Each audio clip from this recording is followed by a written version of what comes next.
Bueno, parece que ya estamos todos listos. Buenos días, director del Instituto, representantes y miembros de la Agencia Europea para la Seguridad y la Salud en el Trabajo. So we would like to thank the members of the roadmap, the members of the European Commission and distinguished participants. Good morning to all of you, both of you on site and online, and welcome to our facilities of the Spanish Institute of Health and Safety at Work. I'm pleased to introduce myself. My name is Rocío Ruiz Velasco, and for the next 2 days I'm going to be the chair for these sessions introducing occupational cancer, which is the main root cause behind mortality in the European Union, over 100,000 casualties every year. That's why occupational cancer and its prevention is deemed as a priority for national and European authorities and for the representatives of the associations present here with us today. So if you all agree, let's give a very warm welcome to the Director of the Occupational Health and Safety at Work, Carlos Arranz Cordero, the Director of the National Institute for Safety and Health at Work. Thank you.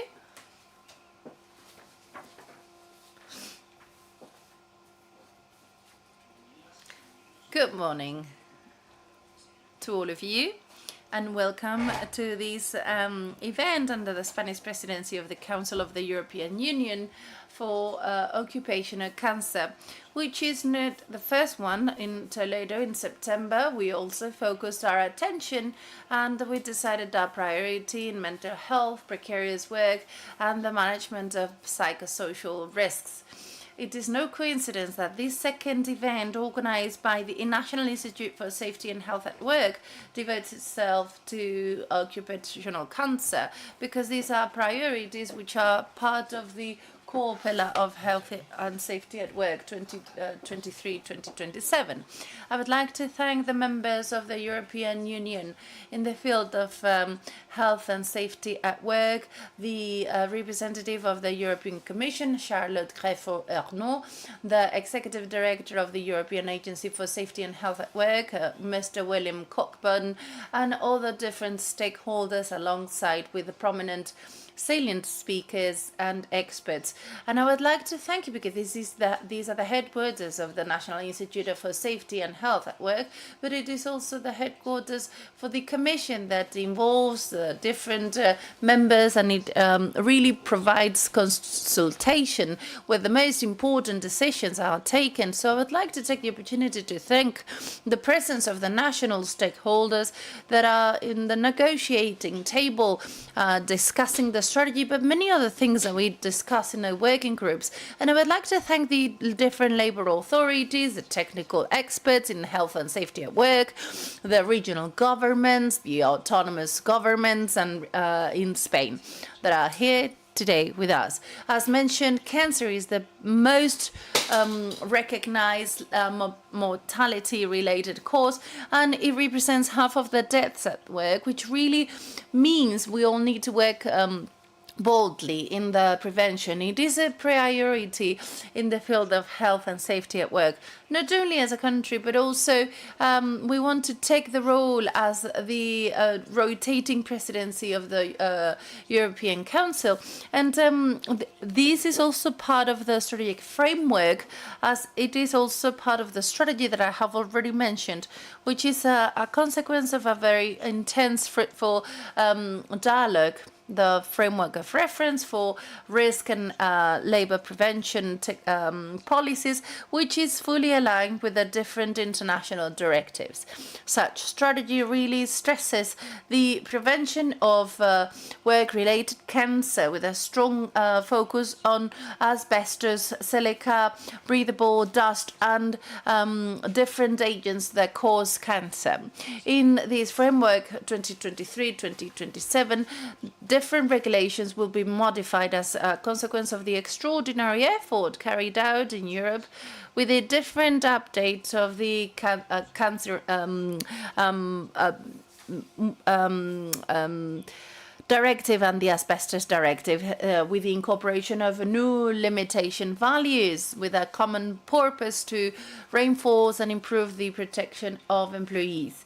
As a consequence, I would like to stress the importance of the agreement recently forged on the 14th of November under the umbrella of the Spanish presidency of the Council of the European Union by different regulators. This is a new directive modification in order to incorporate, for the first time in the last 40 years, new limit values for lead that are going to be substantially modified to a fifth of current ones, not only environmental but also biological on blood test, to better prepare the employees, but also introducing provisions so those employees that have gained exposure to such chemical substances are not excluded from the workplace.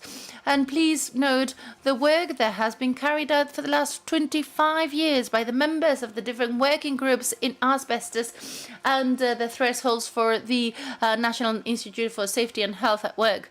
And I would like to give a warm welcome on the respirable crystalline silica. The removal of asbestos, that needs to be a very safe process, and also the exposure to respirable crystalline silica. Today we need to prevent the negative effects of tomorrow, but in order to do so, we need to pay attention to new or budding activities in this new green transition that we are amidst.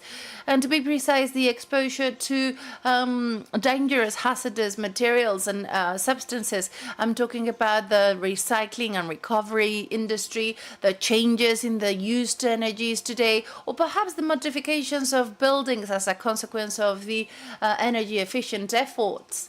We deem that a very high percentage of the global cancer figures may be directly related with the exposure, labor exposure to cancer.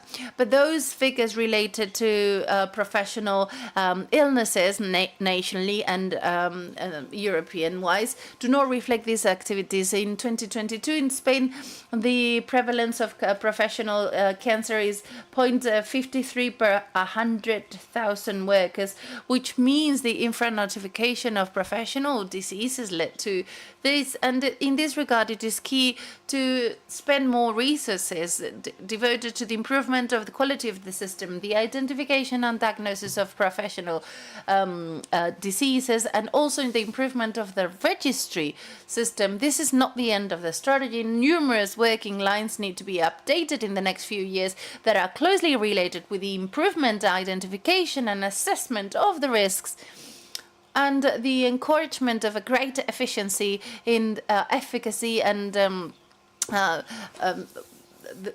surveillance in the diagnosis of professional disease, to work towards standardization in the research of professional diseases that can serve the labor inspectorate, the regional bodies, as well as professionals in the prevention system. And why not to develop all those communication systems and early alert of professional diseases or occupational diseases?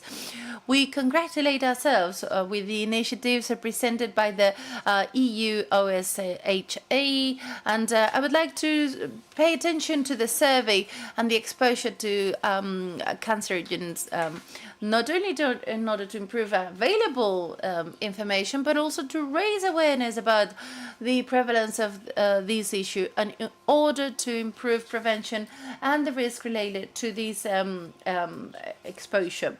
Prevention of occupational cancer requires everyone's participation. The strategy shows the importance of that consensus among the different players, but most importantly, the national prevention agenda that is contained in the strategy, the instrument that must become the way to improve cancer prevention, the agenda that is going to be developed in the professional dialogue, because this is not the end with the approval of the strategy. This needs to be an ongoing dialogue in order to implement that strategy through a roadmap on carcinogens that needs to start now. The involvement of stakeholders in the profiling of these preventive measures is outstanding. It is one of the pivotal roles of these preventive measures. In this regard, I would like to stress the important presence of these experts in the roadmap against carcinogens today that are going to present the outcome or the findings of the service with the intention to raise awareness about the risk. And we are tremendously pleased to be on this bandwagon that we adhered to in March 2022. It is the moment when we committed to show during the Spanish presidency to organize a specific event for preventing work-related cancer. Well, that's it, and thank you very much for your participation, which I really thank you for. Thank you, and I truly believe we need to make some progress together. Hopefully you enjoy the sessions. We need to improve data estimates that should be overwhelming to us all beyond the figures. So thank you very much for your participation, and I truly hope you enjoy the session, but also the city of Madrid, because Toledo is a marvelous city, but Madrid likewise. So thank you.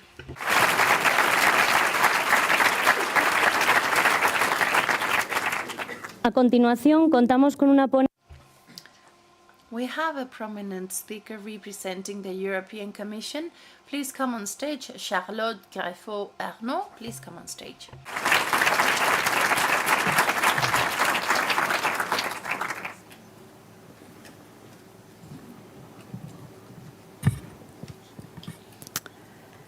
Dear members and friends of the roadmap on carcinogens, it is a real pleasure for me as representative of the Commission today to be present with you in this new roadmap on carcinogens conference. In 2019, the Commission made the fight against cancer a key political priority. Very quickly, this political commitment was turned into clear plans and actions. We all have in mind the Europe Beating Cancer Plan, which includes a significant number of actions to tackle the entire disease pathway. This plan is a key instrument to fight against cancer, but other initiatives contribute to this political priority too, including the Chemical Strategy for Sustainability and the EU Strategic Framework for Health and Safety at Work. All these initiatives have one specific objective in common: preventing occupational exposure to carcinogens. Today, occupational cancer remains the first cause of work-related deaths in the EU. It is therefore key to continue taking actions at EU level to prevent it. The Commission has not waited for the European Beating Cancer Plan to launch initiatives in this regard. In 2016, we initiated continuous revisions of the carcinogens, mutagens, and reprotoxic directive to better known also as the CMRG, since it's quite a long name.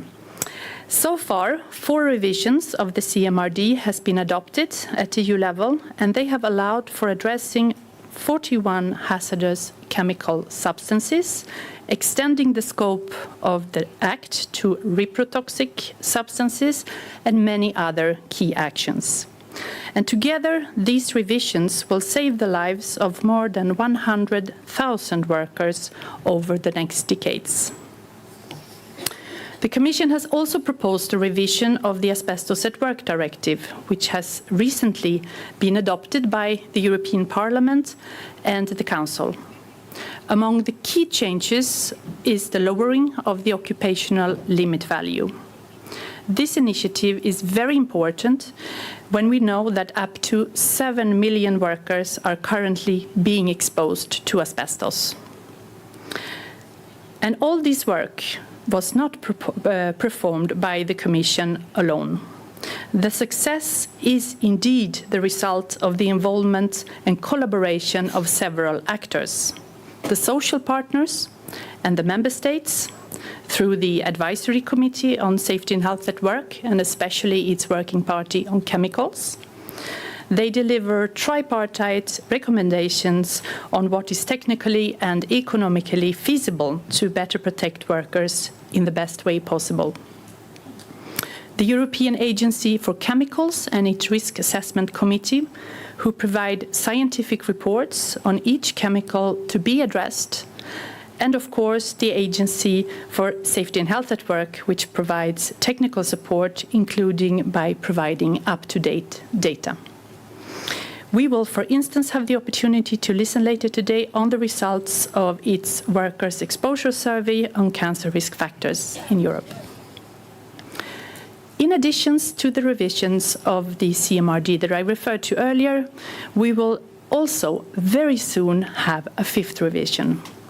Because indeed, as was mentioned by the director, and under the Spanish presidency, as late as last Tuesday, there has been a political provisional agreement between the European Parliament and Council. And this revision, which addresses lead, which is a major reproductive toxicant, will improve the protection of more than 4 million workers in the EU. 5 legislative proposals in 7 years is very rare at EU level, and it demonstrates a great political commitment to protect workers' health. And our ambition does not stop there.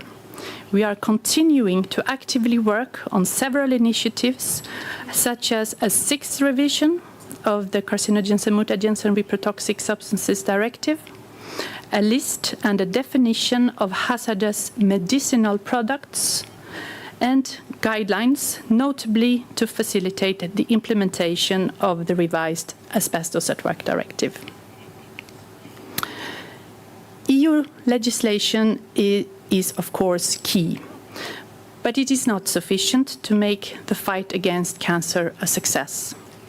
Awareness raising, support to and mobilization of stakeholders and innovative solutions are essential to ensure an effective implementation of the obligations laid down in the EU legislative framework. And this is why, as the Commission, we fully support the roadmap on carcinogens and its strategy. Turning the 12 challenges identified in this strategy into creative solutions will complement the positive effects of the EU legislative framework. And its success requires the full involvement of all of you, of all the relevant stakeholders. When I see the number of participants to this conference in this room, and including all those who follow us remotely, I have no doubt about the capacity of this roadmap to initiate crucial improvements that will make a difference on the ground for workers and businesses. This conference is the proof that fighting against cancer is not only a commitment of the Commission, it is an objective shared and pursued by all of us. And I will conclude by warmly thanking the Spanish presidency for preparing such an impressive agenda with many presentations and topics, each one more interesting than the other. And I wish you now all a very interesting and fruitful event. Thank you very much.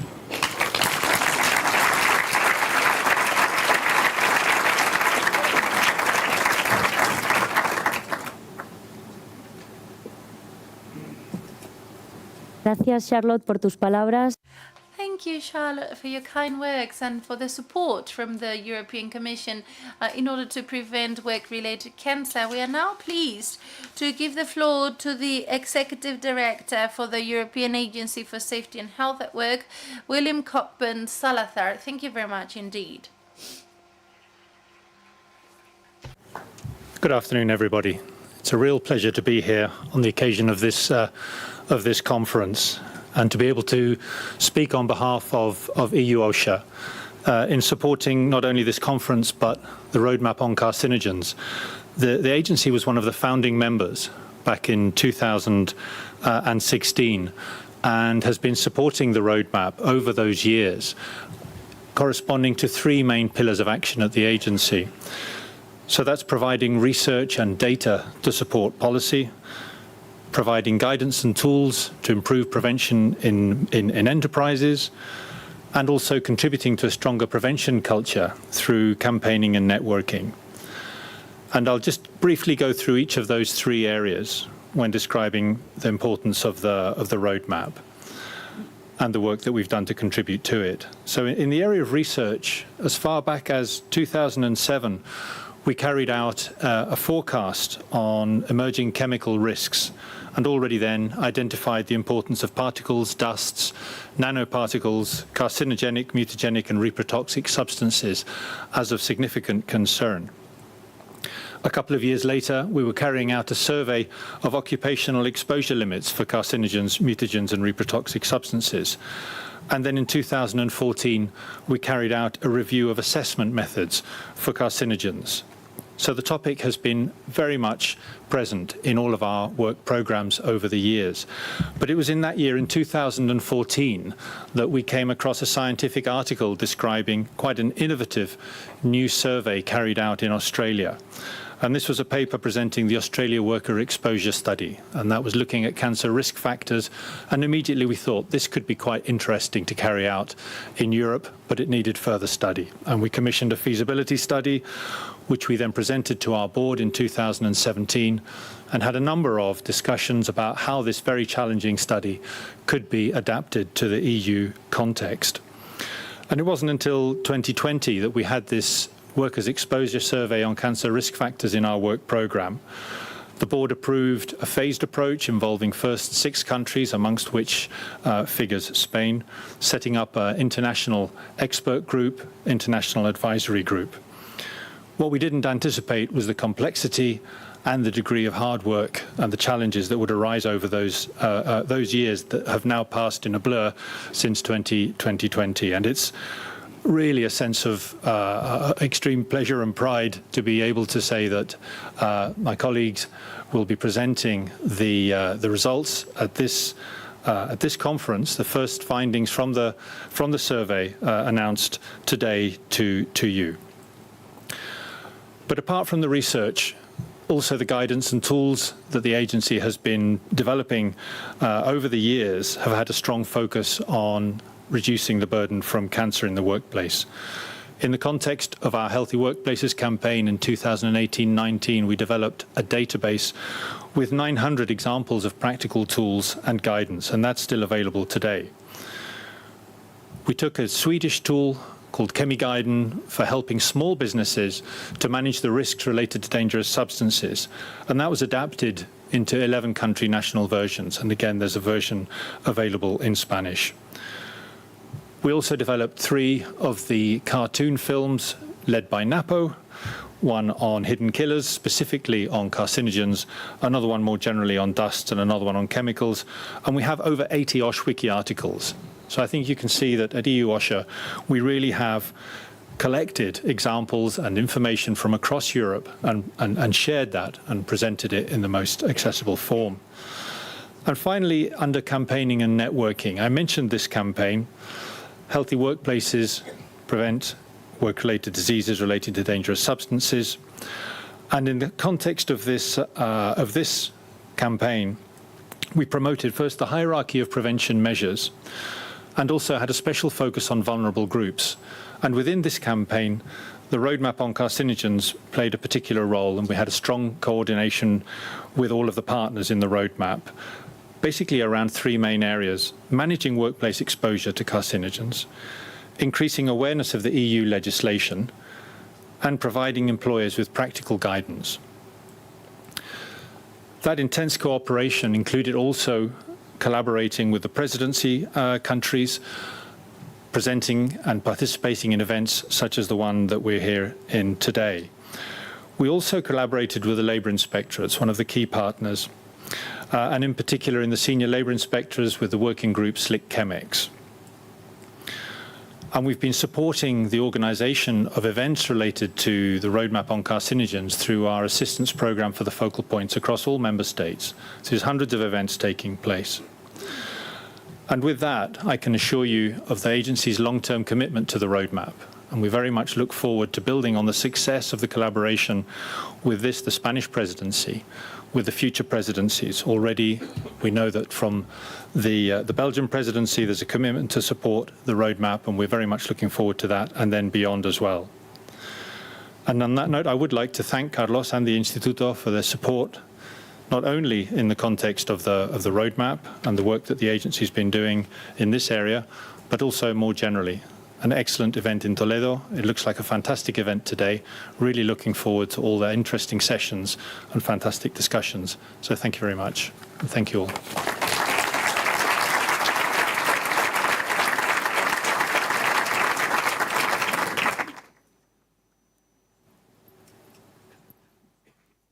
Muchas gracias.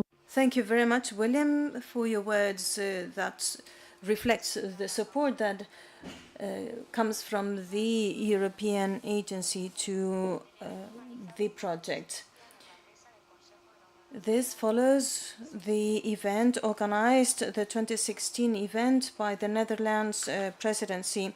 In this framework, 6 European organizations decided to join forces in order to raise awareness about best practices to companies and organizations, and to raise also awareness about the risks entailed by the carcinogens.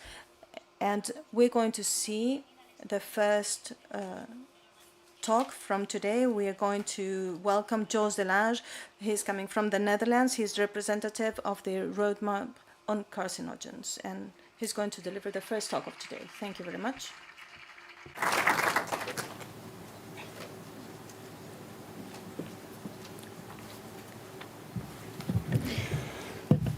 Okay, thanks for the nice intro. And since this is a roadmap event, we thought it would be good to give you some background on the program and inform you where we stand today, as well as what we aim for in the nearby future. But let me start first with a big thank to our host, ENSST, for organizing this event here in Madrid. From the roadmap, we are very glad to have you on board. And to you, all participants, it's good to see you all here.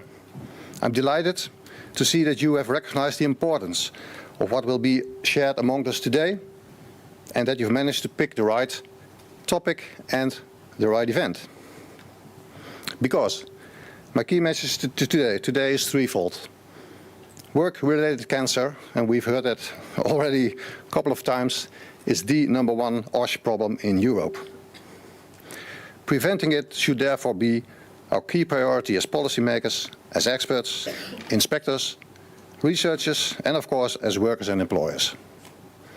And although it's not easy, it can be done together.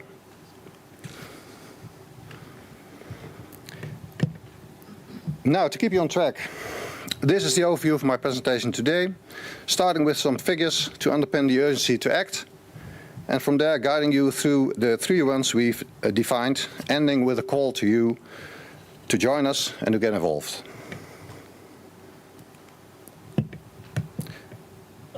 So why is preventing work-related cancer this important?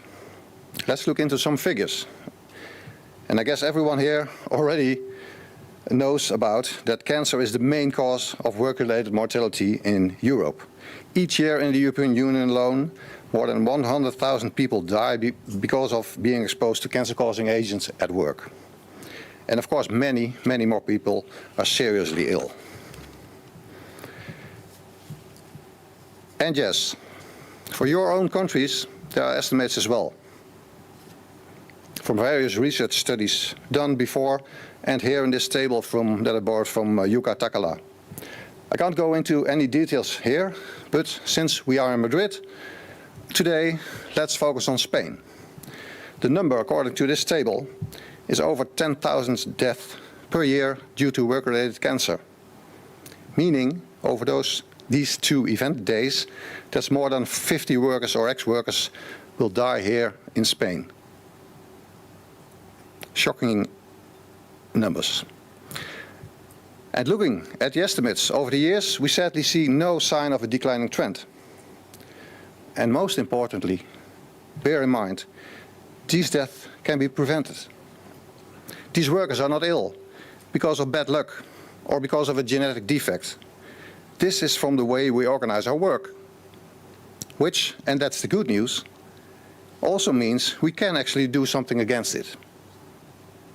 We just need to act, and we need to be more ambitious. But it takes change, and I know it's not easy, though, to change. And yes, and that is where the roadmap can offer help with knowledge, solutions, tools, and a bit of pressure. Now, to change the way we work, to tackle exposure to carcinogens, we basically need three things. First, we need clear legislation. That, for instance, will provide businesses and the exposure limit values for different substances. And these limit values, of course, need to be enforced. An important instrument as well to secure compliance. Now, legislation only works well if companies and workers know how to comply with it. They need to implement measures at the work floor to prevent workers getting exposed, following the stop hierarchy. Some of them will manage, and others need help. And that's where the roadmap on carcinogens comes in.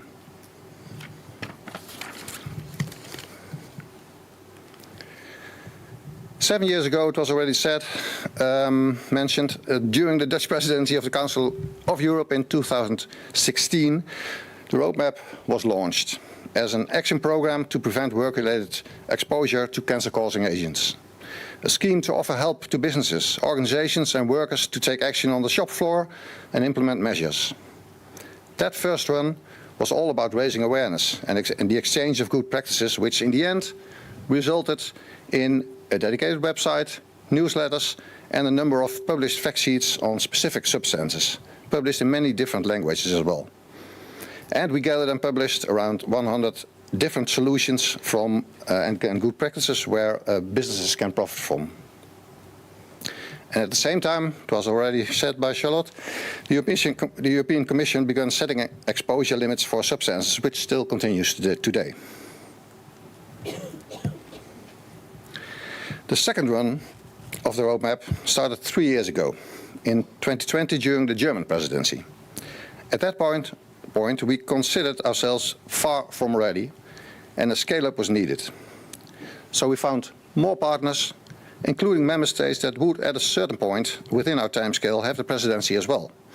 And we followed the path from almost one to the other Council presidency to make sure the topic stays high on the political agenda.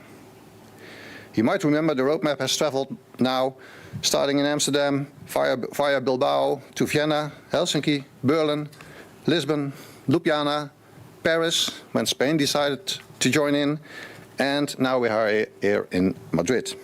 And together with these partners, we've broadened and deepened our strategy. We defined 4 goals and started to run 12 challenges to gain further impact. First goal, first pillar, is all about creating awareness across Europe among businesses and the workers on the risks and the needs for preventive actions. The pillar 2 is about providing help to businesses and workers with solutions to prevent exposure on the work floor. Goal 3 is about mobilizing stakeholders. It's about the involvement of relevant parties that could play a role in multiplying our efforts, of course, throughout Europe. And finally, goal 4, about innovation, bridging the gap between research findings and businesses' needs. And that brings together this overview of the 4 pillars and the 12 projects we are currently running. Now, there are 12 challenge teams. They are working hard to complete all these 12 projects early next year. And 4 of them already worked so hard that they have by now completed their challenge. And the Spanish presidency has programmed all 4 of these in the workshops later today. And these are, yes, challenge 1.1, it's about better data. Challenge 4.1, bridging the gap. 4.2 on process-generated carcinogens. And 4.3, safe working procedures. My colleagues will tell you all about it later in the workshops. So as said, in 2024, the other languages, the other challenges will be completed and presented to you during an upcoming Belgian presidency event in Brussels. So please be there as well. And from that point on, when all projects have been delivered, we are facing another major challenge. We need to make sure that all knowledge, all data, all help, measures, solutions and tools flows to all workplaces in Europe ready to be implemented and used.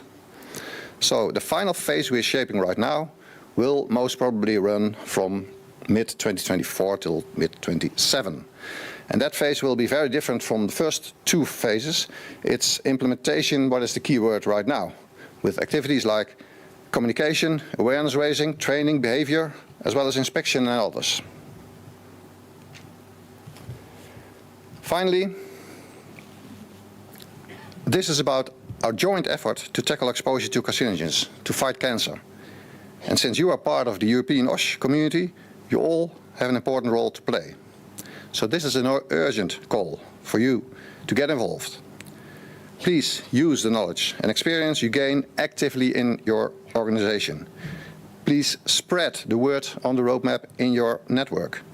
And please make yourself known if you aspire an active role in the development and rollout of the final run of the roadmap throughout Europe.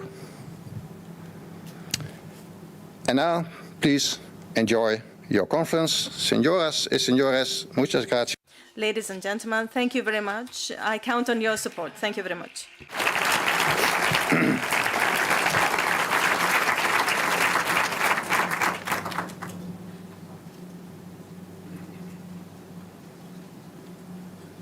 Con los objetivos de aumentar The goals of increasing awareness about the risks of exposure to carcinogens at workplace and to provide a better understanding of where this exposure may take place and to improve the prevention and the risk handling around the European Union gave birth to the European Agency and the first European survey about the workers' exposure. And we invite Marine Cavet, who is the West Project Coordinator, and she will be introducing the results of this survey. Thank you, Rocío. I'm very happy to be here today. Thank you very much for inviting us to present the first findings. So you're the first ones to hear about all this work that, as William mentioned, we have been working on since 2020. So let me start. Before that, I wanted to mention I'm the survey coordinator, but there are other people working with me in the agency. So Elke Schneider and Nadia Villahour here today, and Xavi Rastorza, who is following online. So it's a teamwork, I wanted to say. So about the survey, the added value of the survey is first, as William mentioned before, it's the first survey of its kind in Europe. It was first conducted in Australia. It has been conducted in New Zealand as well, and the first results were published earlier this year.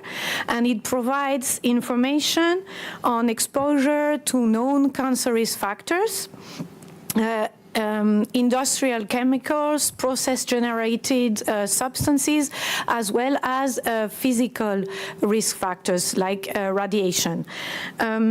The exposure is, of course, as we are interested here, is the exposure at work in a work setting, and it's in the last working week, so that workers remember very well what they did in the last working week. So we focus on this week.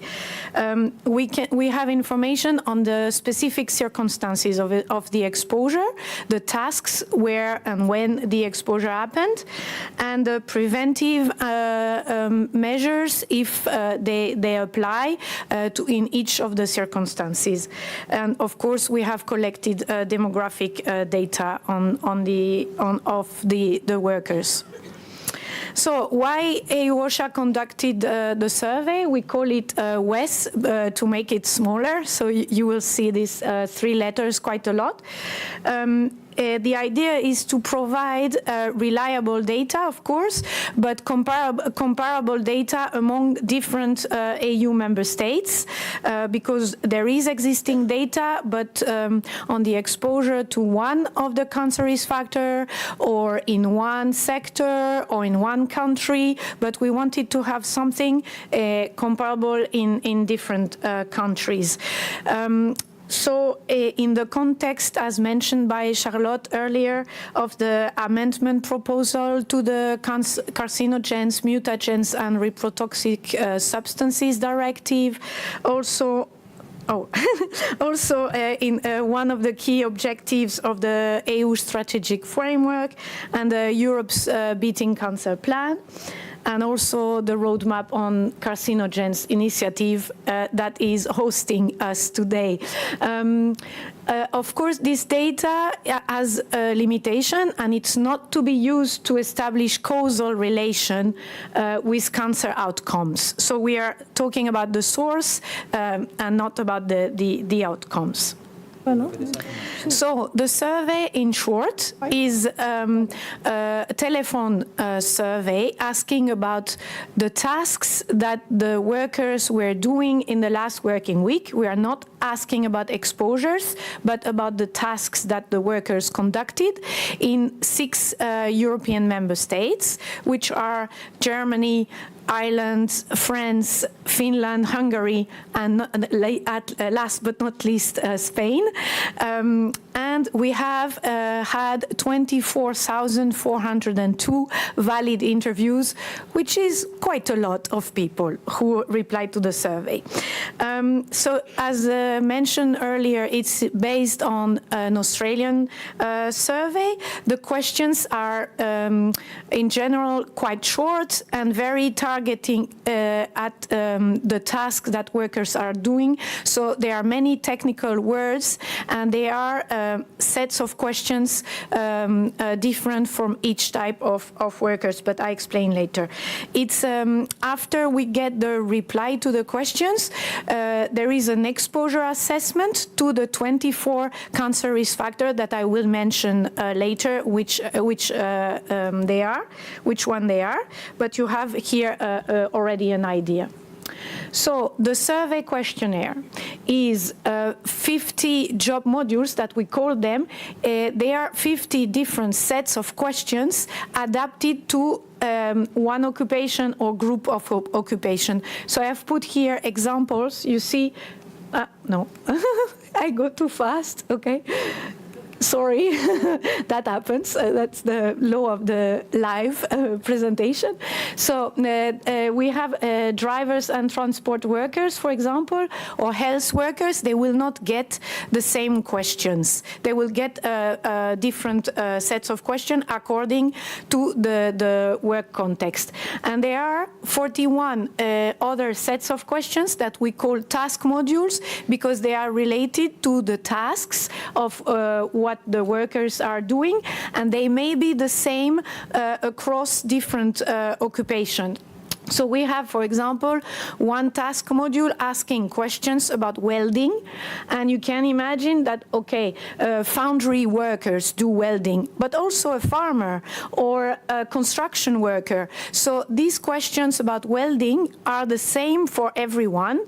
As soon as they say we have a filter question at the start, and if they say yes, we did some welding last week, then we ask all the questions about welding. We have also task module about unloading vehicles, many different, about painting, and many different. So that's how the survey questionnaire works. Then we have here the exposure assessment, how it works. So after the interviewer determined the worker's job category, the interviewer asks the set of questions that correspond to the job category, and including information on prevention measures.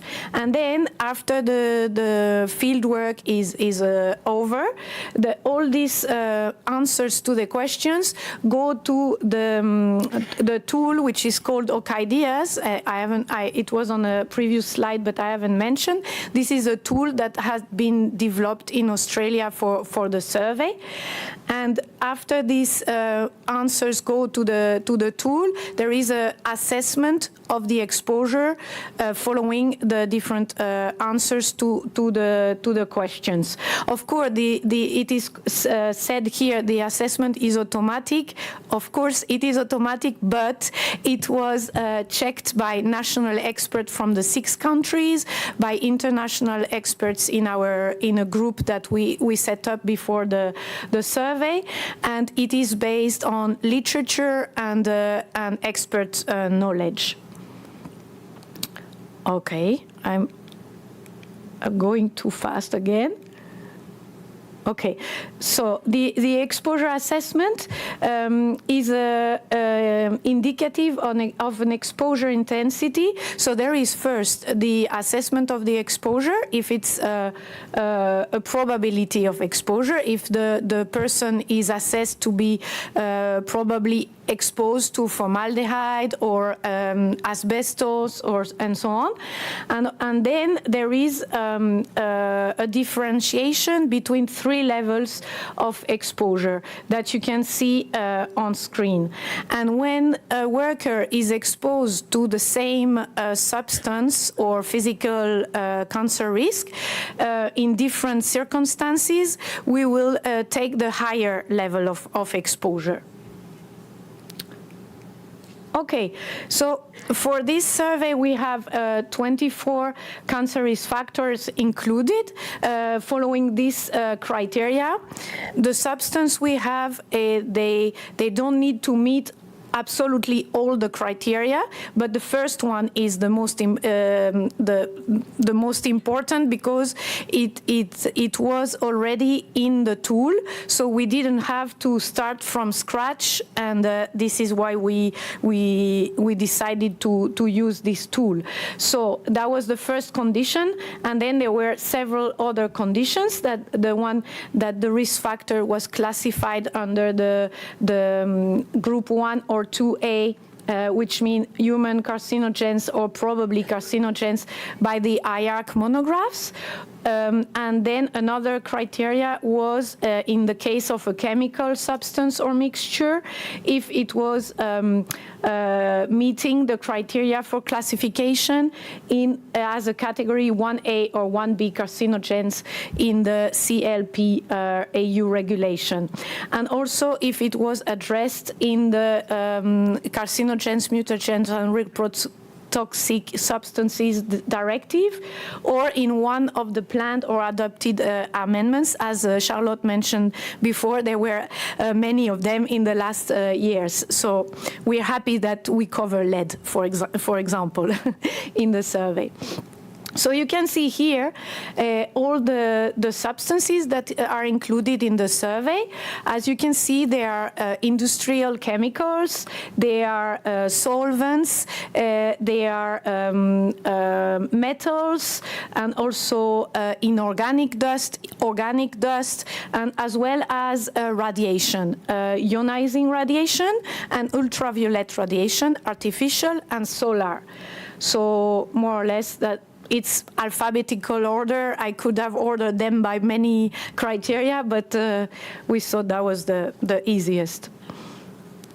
Okay, So, as I mentioned, the survey came from Australia, so it needed a thorough adaptation to the European context, even if most of the questions and assessments remained unchanged, luckily, because otherwise it would have been really a huge work, but still there were quite some adaptation needed. So we had a group of experts in each of the 6 countries that worked a lot on the adaptation of the survey. In Spain, it was a group led by ES Global in Barcelona, and they contributed to develop adaptation of the existing question, to propose new development and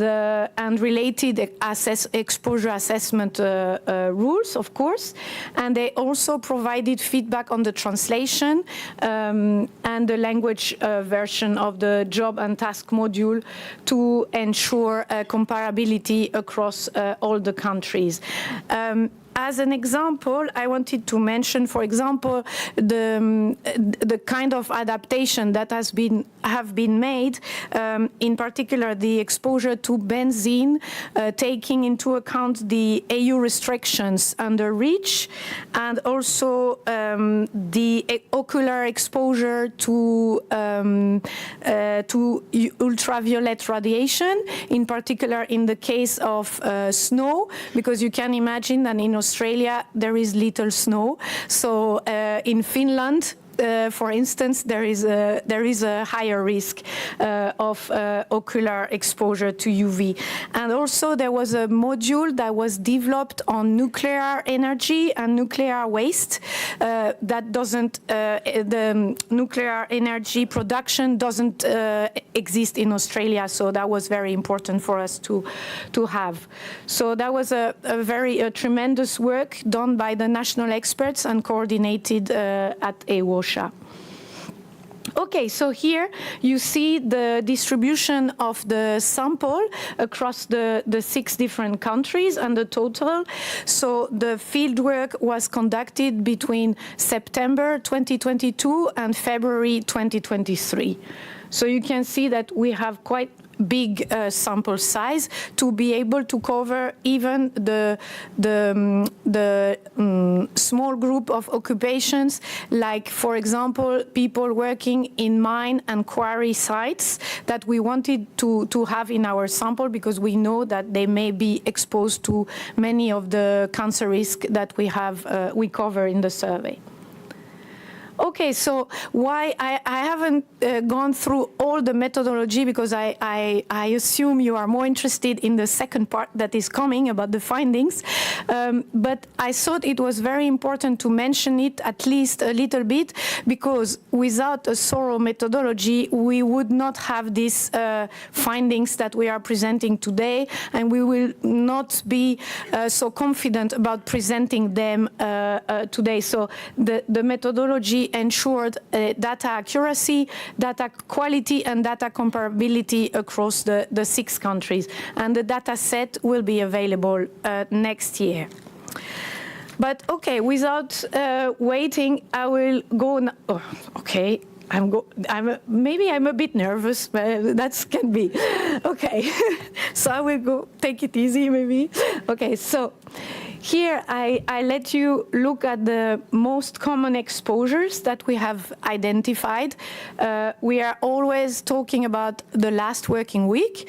So imagine that the respondents were interviewed between September and February. So, and you see solar UV is, maybe there is a, solar UV here is the most, is like with almost 21% of the workers were exposed to solar UV radiation in the last working week. And the second one is diesel engine exhaust, benzene, respirable crystalline silica, and formaldehyde.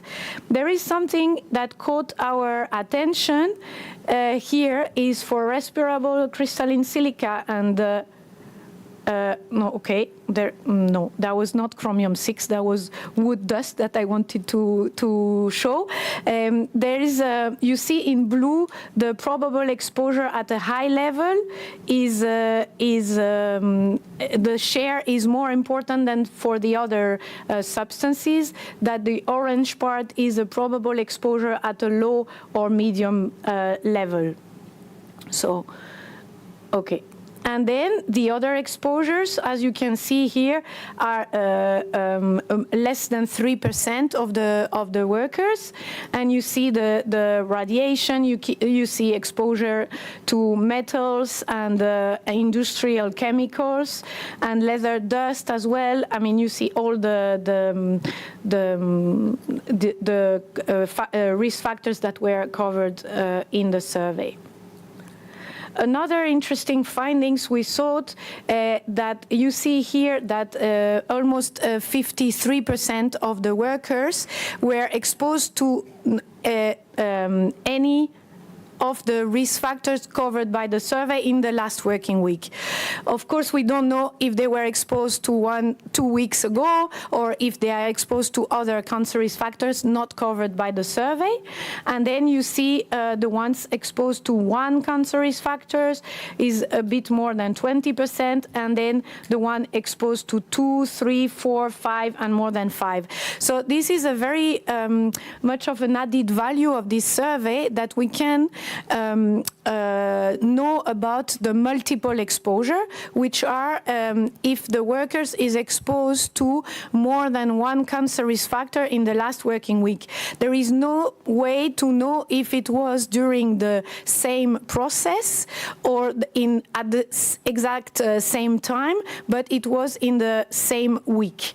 So about the multiple exposures, we have information here about the combined exposure to diesel engine exhaust and solar UV, which are the most common combined exposure, but you have as well exposure to 3 cancer risk factor during the same week. Diesel engine exhaust, benzene, and solar UV here, having 4% of the workers exposed to the 3 cancer risk factor. And here you see respirable crystalline silica, diesel engine exhaust, and solar UV, a bit more than 2% of them. So that's an interesting findings, because most of the data sources, they don't have this information on the combined exposure or multiple exposure. So that was very interesting. And if we focus on the 5 most common cancer risk factors, and in particular the circumstances of the exposure, that's why that's what I am offering now, is focus on the exposure to solar UV radiation. So you see on the picture reflective surface, so the exposure through the eyes. And we have a bit less than 21% of the workers that were assessed to be exposed to solar UV radiation in the last working week. Mostly outdoor workers, construction workers, farm workers, drivers, and transport workers, and protective service workers. And the exposure at a high level is caused by working with or near the snow without eye protection. So you see here the importance of the adaptation to the European context that I mentioned before, that the national expert included the exposure, the ocular exposure next to the snow, and it is one of the most important circumstances for an exposure at a high level. So that was very important to include it. If we go to diesel engine exhaust fume emissions, 20% of the workers are exposed, and most of them at a low level. The workers exposed mostly are among petrol and gas station workers, mine and quarry workers, road construction and maintenance workers, and drivers and transport workers, which is, of course, not not a surprise. The exposure at a high level occur when driving diesel vehicles as part of the work inside a building or a mine, that can be, or not using appropriate protection measures when maintaining a diesel vehicle. For example, not attaching a hose to the exhaust pipe of the vehicle to lead the fumes outside. This is one of the circumstances for a high exposure. If we go to exposure to benzene, we have fewer workers exposed. So we have 13% of the workers, mostly in petrol and gas station workers, road construction and maintenance, and firefighters. And the exposure circumstances, as we can see here on the picture, is fueling vehicles with petrol as part of the work, performing maintenance work on vehicle using petrol, like, for example, draining fuel tanks or changing fuel filters, this kind of things. And also working near petrol-powered vehicles with their engine running. So that's about benzene exposure.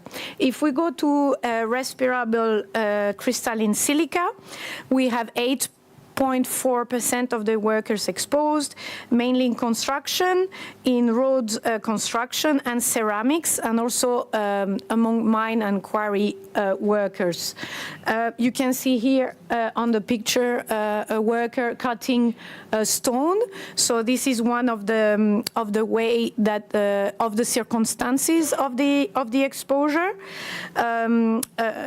which are also mixing cement or concrete, working with artificial stone, for example, when cutting artificial stone for the kitchen boards on the furniture, and also inappropriate way to clean sawdust on the work site. And finally, if we look at the fifth most common exposure, which is the exposure to formaldehyde, 6.4% of the workers are exposed or assessed to be exposed in the survey, and most of them are upholstery workers, florists, firefighters, shoes, and finished leather goods workers, as this the picture illustrates. And the exposure circumstances, most of them are the use of epoxy two-part glues or plastic resin wood glues, and working with plywood, particle board, marine ply, or MDF. So that's about the circumstances of exposure. And of course, I could have presented for all of the cancerous factors, but we will go in details in the future publications.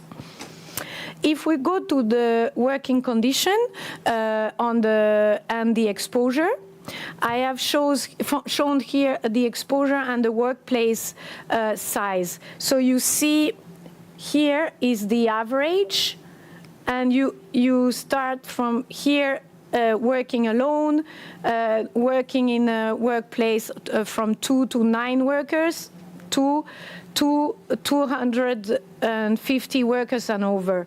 So you see that the people working alone or in a micro and small workplace are assessed to be exposed to one or several cancerous factors more than the average, and the people working in medium and large workplaces. So this is an interesting finding as well.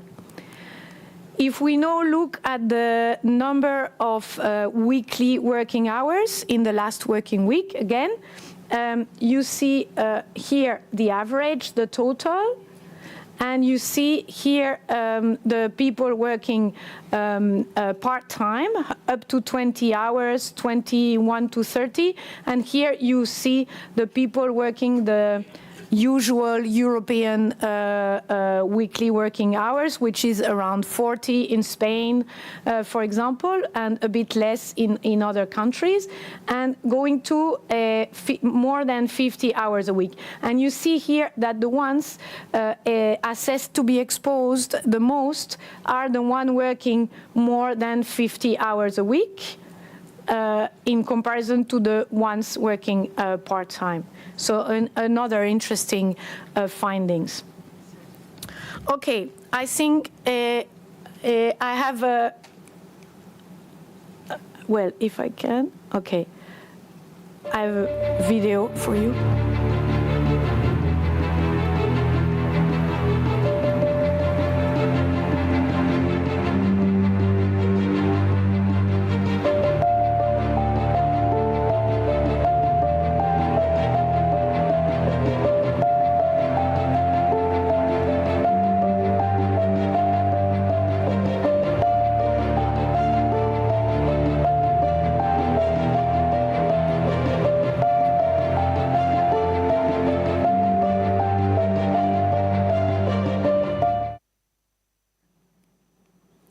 Okay, so that was just, I thought it was a very good summary of what I just said and the main findings that you could keep and take with you today.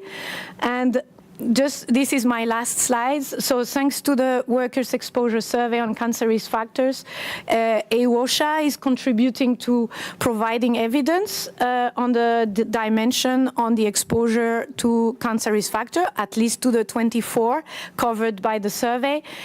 We hope to increase awareness of cancer risks at the workplace and to have a better understanding of where these exposures may occur, and to enhance prevention and risk management across Europe.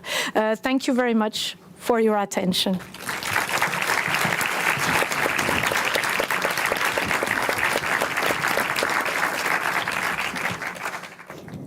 Thank you, Marine, for presenting this first survey result that, as you said, will continue to improve our awareness and provide more quality information on cancer risks in the workplace. You can take a seat if you want. Now we have set aside some time for audience questions about the WES, and I'd like to invite to stage to Elke Schneider, Senior Occupational Health and Safety Policy Specialist for the EU-OSHA, and Nadia Bilahor, Environmental Epidemiologist working as a EU-OSHA Research Project Manager. Please take the stage.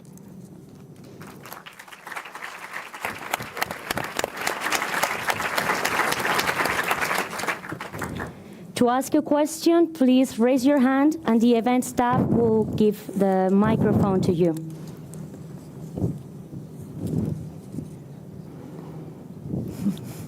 Don't be shy, we have 3 billion women here to answer the questions. There is one. There's one here. Green. Yeah. No.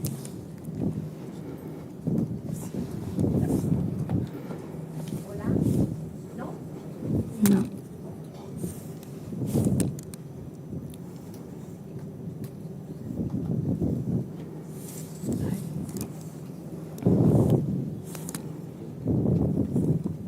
Sí, ahora. Buenas tardes. Good afternoon. I am a technical expert at the National Spanish Institute, and I work at the R&D department in the field of information. Thank you very much for introducing the survey, which I find a challenge for us all. And I would like to take the opportunity to ask you a question, because I do strongly believe it's complex to understand what were the criteria for the sampling process. How did you select participants for the survey? Did you follow any specific inclusion criteria? Would you kindly, walk us through that selection process? I find it very difficult when understanding and interpreting data and information as a whole. Thank you very much indeed. I will reply in English, if you don't mind. So the sample was based on random digit dialing. So the people were contacting on the phone randomly. But there was a second step of a second criteria that was we wanted to oversample some occupations that we thought would be very interesting to have in our sample, like I was mentioning earlier, the mine and quarry workers, for example, and we wanted to undersample the office workers that we thought that would not be so much at risk to the cancer risk factor covered. And so to do that, there was, if we had enough office workers, then it was stopped. Thank you, we don't need your profile anymore. And the people were thanked, and we would go, the interviewer will call another person. And the people needed to have worked the last working week and to be more than 15 years old and to live and work in the country where the survey took place. And we covered all the occupations except the armed forces and the people working for private households and international extraterritorial activities like at EU-OSHA. We could not reply to the survey. Yeah? You're welcome. I think we have a question right here. And there was this one. Yeah, I think so. Good afternoon, and congratulations for your work. We really lack data on exposure, so that's very important that you're doing this survey. My question is about the carcinogens to which, according to your data, the workers are the most exposed. And there is a big surprise. Asbestos is not present in the highest exposure. So do you have an explanation for that? I think, for me, it's not a surprise that it's not among the most common cancer risk factors, because, of course, the persons exposed to asbestos are exposed in very specific circumstances. It is still in the 24 cancer risk factor, not coming to the most spread exposure. Maybe Elke, you want to complement, but. Yeah. I can say that we had two parts. This is a part of the questionnaire that we really adapted to differentiate between those who occasionally are exposed to asbestos, and that might be a collective where the awareness is much lower, and those that really carry out asbestos sanitation work with the full equipment and so on. So that is maybe an issue still to be explored, and that's a very valid question from your side, I think. And if I may, I have a small follow-up question about crystalline silica. So you mentioned these kitchen boards that are so common today in new kitchens. Do you have identified that specific exposure as the main exposure to crystalline silica today? Not the main one, but one of the circumstances that were identified was the use of artificial stone, and while cutting them, the dust of the do you say that? The dust of the silica was released, and we are not sure if the persons are wearing the prevention measures when doing this task. So this is something we need to go a bit further to look at. Today I presented the most common circumstances, and of course we need to go more into details, because today we published the first findings. You can find it on our website with the results that have been presented today, but of course there will be more in the next in the year to come, in 2024. Thank you, Tony, for your question. Okay, it looks like we have time for one last question. I think over there we have a hand.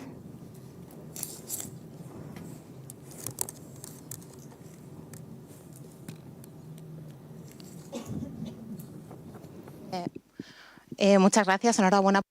Thank you very much indeed, and congratulations on this survey related to UV solar radiation.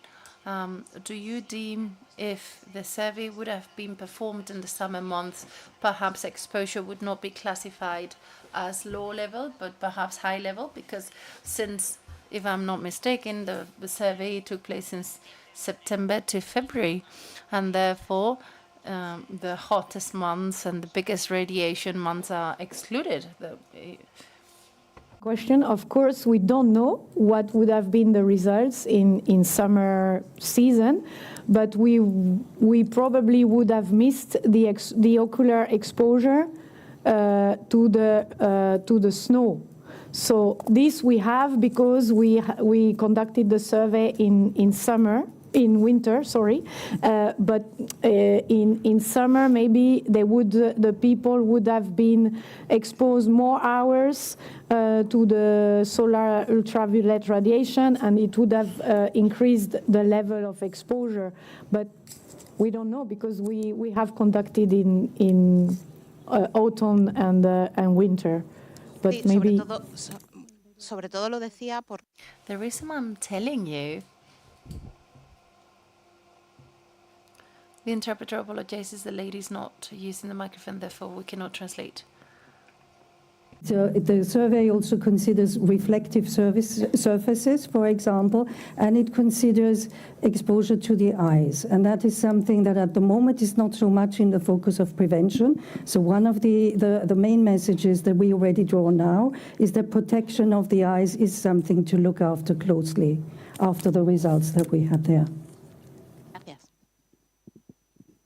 Okay, that wraps up our Q&A. Thank you all for your participation. For those of you who didn't get the chance to ask a question, later on we're going to do a coffee break where you can chat with the speakers and other conference attendees.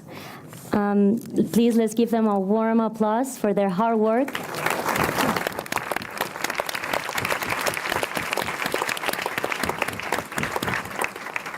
Marine and Nadia, please feel free to take your seats. Thank you so much.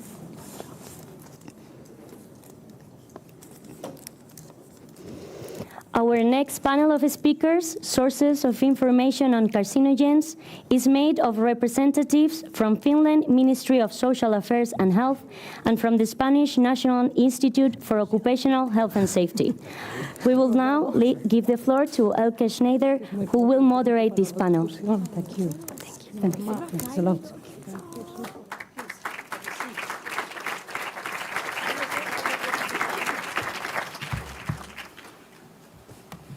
So, what I will do now is to give a brief introduction, make the link between the different elements that we've had today.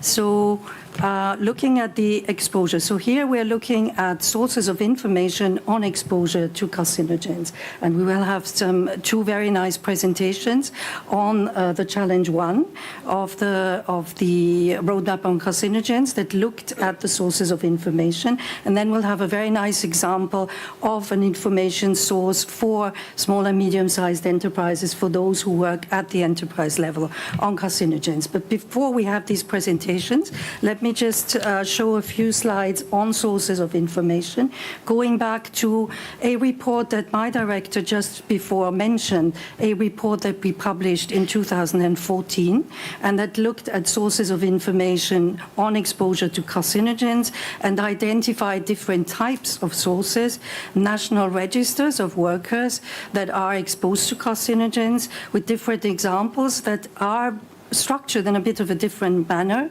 in different countries. It also identified exposure measurement databases that are either very broad, like the MEGA database or the Colchic and Scholar databases in France, or a bit more focused, like the Expocin that looked at silica exposures, for example. And then some exposure information systems, and we've heard about the CARIC study. Many of us have heard about that. There's other ones that looked more closely, for example, into exposure to wood dust, or that looked at linking the exposure with jobs, job exposure matrices, such as the FinJam job exposure matrix in Finland.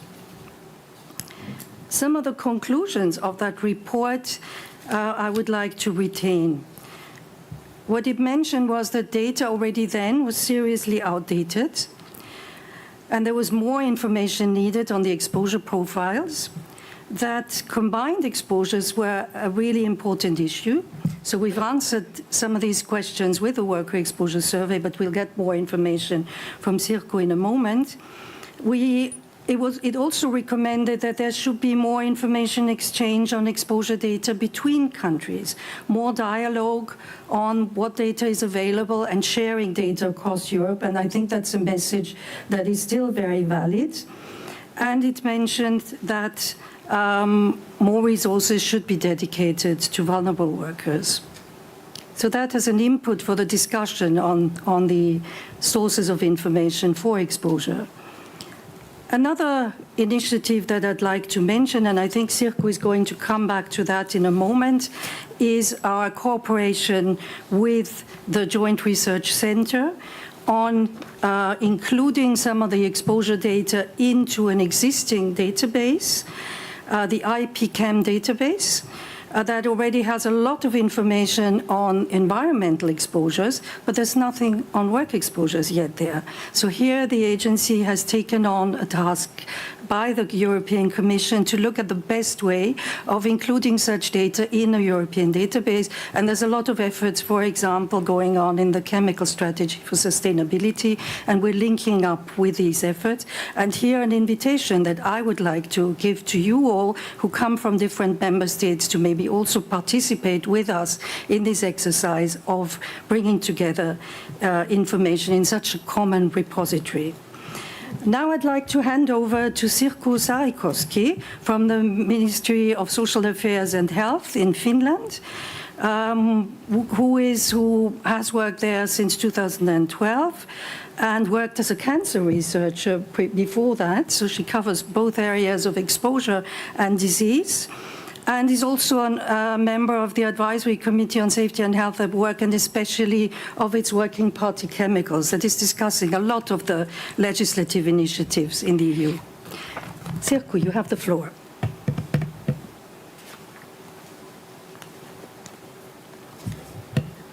So thank you, Elke.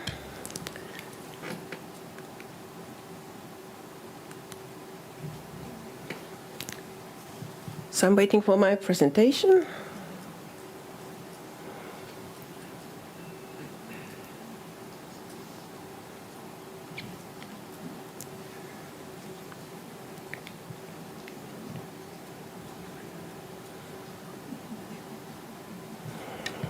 have the unprecedented case that we are ahead of schedule. Okay, here we go. Okay, so thanks. So I'm just going to give you a short overview from our roadmap on carcinogens challenge 1.1 project. So in this project, we wanted to investigate the current sources of exposure data in the EU and also how we could better utilize this data in the future. And now in the beginning, I would like to point out that majority of the practical work has been carried out by my colleagues from the Finnish Institute of Occupational Health, so namely Pia Taksel, Milja Koponen, Sanni Uuksulainen, and Tiina Santonen. So what do we actually then talk about when we talk about exposure data in the context of Challenge 1.1? So here we are mostly talking about measured concentrations of carcinogens either in the workplace air or then biomonitoring data, meaning that the concentrations of carcinogens in the blood or urine of the workers. And then in addition to this kind of measured data, we also wanted to identify sources of data on exposed workers, so meaning numbers of workers and occupations. And this kind of data is typically available in the national registries of workers exposed to carcinogens. So then why do we actually need exposure data? So with the exposure data, we can respond to questions such as how many workers are exposed to the substance, how high are exposure levels, and on which sectors or work processes there are particularly high exposure levels. And when we know about these facts, then it's easier for us to identify the most important carcinogens and also the most hazardous occupations. And this can then in turn help us to prioritize legislative measures. For example, we can set limit values for the most relevant carcinogens. And it also helps us to support the workplaces and also the occupational health care. For example, we can provide guidance and training, and we can also prepare sector-specific guidance and training to those sectors where there's a special need. And if we know the exposure levels, we can also focus labor inspections to those sectors where there is likelihood that the high exposures may occur. And then also when we are setting limit values, so it's important for us to know what kind of exposure levels exist and what kind of exposure levels actually exist in different sectors. Because when we know this background data, then we can set the limit values in a way that they're both efficient but also achievable. So when we have enough background data, so then we can correctly evaluate the impacts of different kind of limit value options. So the aims of the study were to review the available sources for occupational exposure data on chemical carcinogens in Europe, and also to identify ways of how we could improve the accessibility and the use of this data, especially when setting priorities and regulating carcinogens. And then very shortly about the execution of the study. So the researchers carried out online surveys to potential data owners, and additionally, they did the complementing search for exposure data sources in the web. And after that, they carried out discussions with the database owners and also with the EU-OSHA and the Joint Research Centre and the European Chemicals Agency, ECHA. And here on the map, you can see with the green and yellowish colors, those countries which provided data to this project. And then to the results. So we were able to identify 10 exposure measurement databases in this project, and the countries who provided data are indicated here with those small flags. Then we were also able to identify 9 registers on workers exposed to carcinogens, and also more than 20 recent research projects on occupational carcinogen exposure. Majority of these research projects were national ones, and I have here indicated only the main EU-level project, namely the big biomonitoring project PARC and the human biomonitoring for EU, and also the Exposome project EFOR, and then, of course, the worker exposure survey. Then we were also able to identify more than 70 recent publications on occupational carcinogen exposure, and all of this data has been compiled to the Roadmap on Carcinogens Challenge 1.1 webpage. Then, as you saw from the previous slide, so the worker exposure data is available, but it's in a different national databases. But in order to serve us the best, it would be instrumental to be able to compile that data to a common European platform. And as Elke mentioned, so IPChem could serve as this kind of a platform. So the idea would be that we would have this kind of occupational module under the IPChem, and that then from national databases, exposure data could be delivered to this common European OSHA module under the IPChem. There are some challenges in this approach, especially because if we want to have this kind of European platform, it also means that we have to have a standardized format for the data. And this would mean that the database owners would need to put their data into this kind of standardized format. And this is kind of resource-intensive work. So when we had discussions with the data owners, it turned out that there are several data owners who said that they are able to give data to this kind of a European platform, but some of the data owners say that they do not have resources to do that. And therefore, in this Challenge 1.1, we also try to identify alternative ways of how we could improve the accessibility of the data of specific databases. So here you can see a visualization of the Finnish measurement data. So this is publicly available also in English, and aggregated results can also be downloaded from the web. So this is just an example of how it is possible to give kind of accessibility to individual databases. Then the researchers only carried out this kind of really tiny case study in which they investigated how exposure data had been used in the recent impact assessment studies when setting limit values.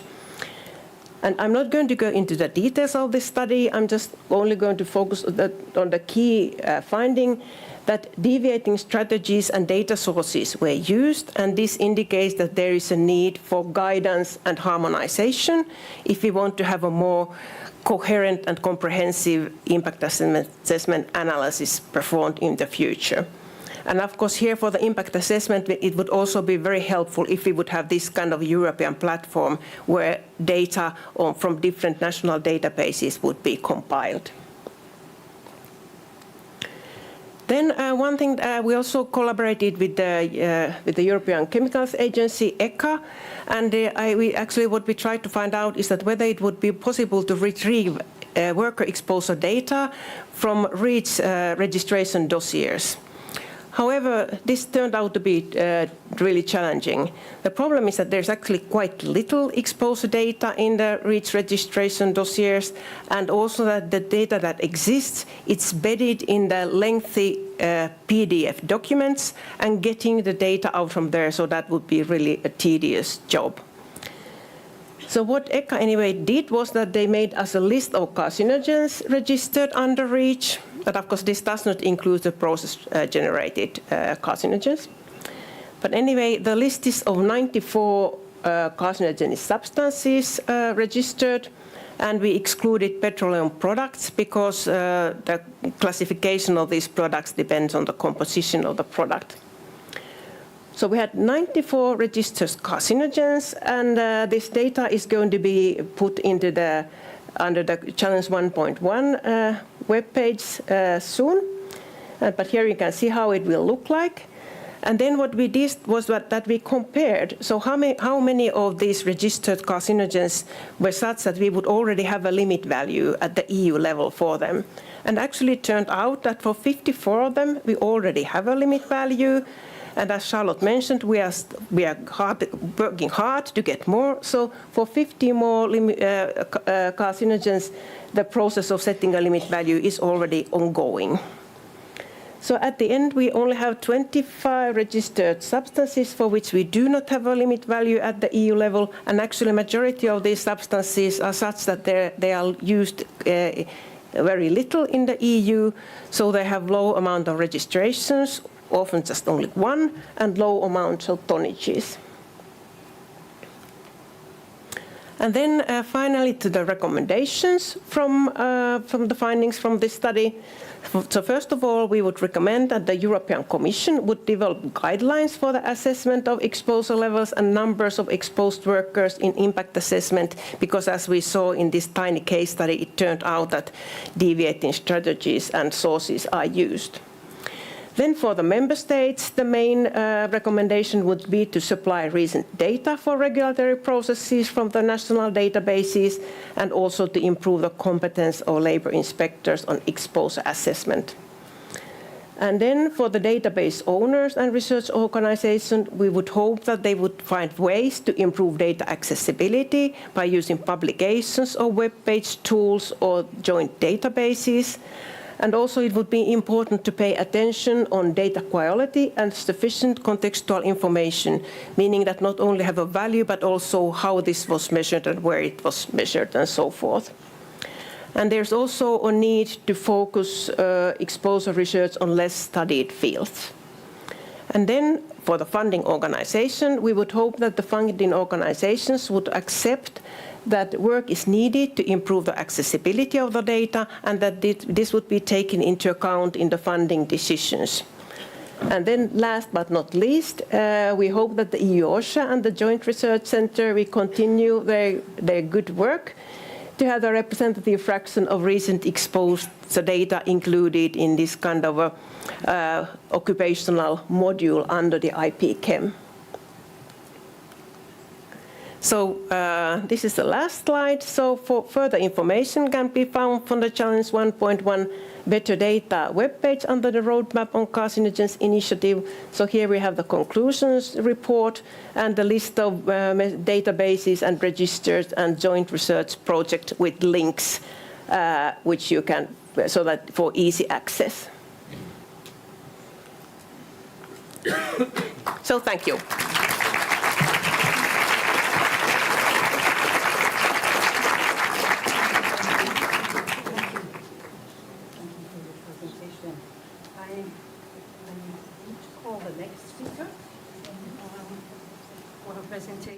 Then we will have a round of questions. I'm sure there's a lot to say. Maybe the Commission also has a comment on that.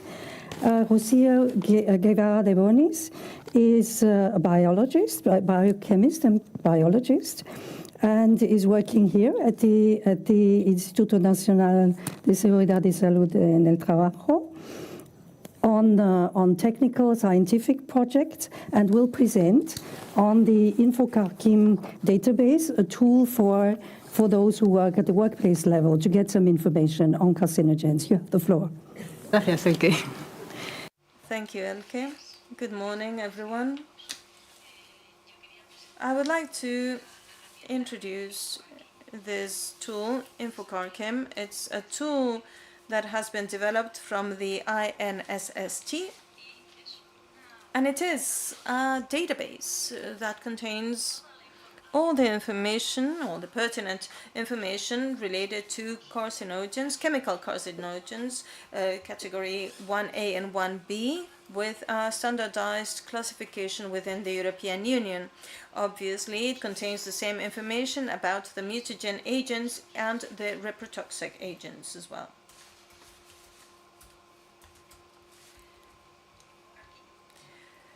InfoCarChem encompasses in its database information about all the European Union legislation and several international documents, such as the Directive on Carcinogens, the Directive on Chemicals, the Directive on the limit values, exposure limits, and the OEL that are included in the Spanish document that is updated on a yearly basis is also included,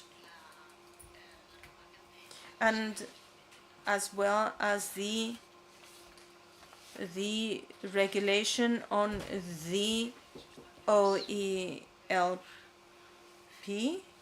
and the CLP. I'm missing the words for those. So the regulation on CLP and the REACH regulation as well. The international codes, the international classification of diseases, and the international classification of different occupations, and the international classification, the regulation on the classification of economic activities as well. Also, it includes information on different organizations, such as the International Agency for Research on Cancer, the IARC, and others. So, the InfoCarChem database presents information, very detailed information, of all these sources of information, but in a sort of unified manner and very brief. And so it's very visual, it's very easy to query from the side of the user. This is very practical. The user doesn't have to go and find out all the information on the carcinogens in each of the directives or the international documents. All the information is grouped and classified in a single database ready for consultation. Let's see how this database is organized. You can access this tool just by clicking on the different substances. We can click on each of the substances, and we can see all the information about the carcinogens, mutagenic, and reprotoxic substances. And we could also access the procedures, the carcinogen processes, and the 8 procedures that are currently considered as carcinogens. And we could also access from an advanced search, and we could look into different fields and characteristics, and we could do a more direct search by any of the identifiers of the chemical. For instance, we can click on the substance, on the chemical, and we could have a brief description of the substance, and we could get the CAST number, the CE number, and the index number that are identifying the substance. And we also have different fields that identify the substance. On the first field, regarding classification, we could access the information about the legal classification, if it is a carcinogen 1B, reprotoxic, or mutagen. And we also have the classification of the different organizations, such as the IARC or the ACGIH, for instance. We also have the OEL that are established in the OEL register, the ones that we use in Spain, called LEP in Spanish. And we also have the different pictograms with the warnings and the warning indications that need to be included in all the labeling of the different substances. In the next tab, about the carcinogenicity, we have the ICD, the International Classification of Diseases Code, and we also have how if the substance is a mutagen substance or not, and we have also the information about the reprotoxicity. We also have information regarding the potential authorization, approval, or limitations that might apply to this substance, and the restrictions to production, trading, and use. We also have another tab with information about occupational activities entailing exposure risk, activities that entail a risk of exposure to this substance. There's a list of uses and applications for these substance, for this chemical. There are sometimes many uses, and we also have the different codes for the international classification of the economic activities and classification, international standard classification of occupations. Based on these codes and the uses and applications, we have established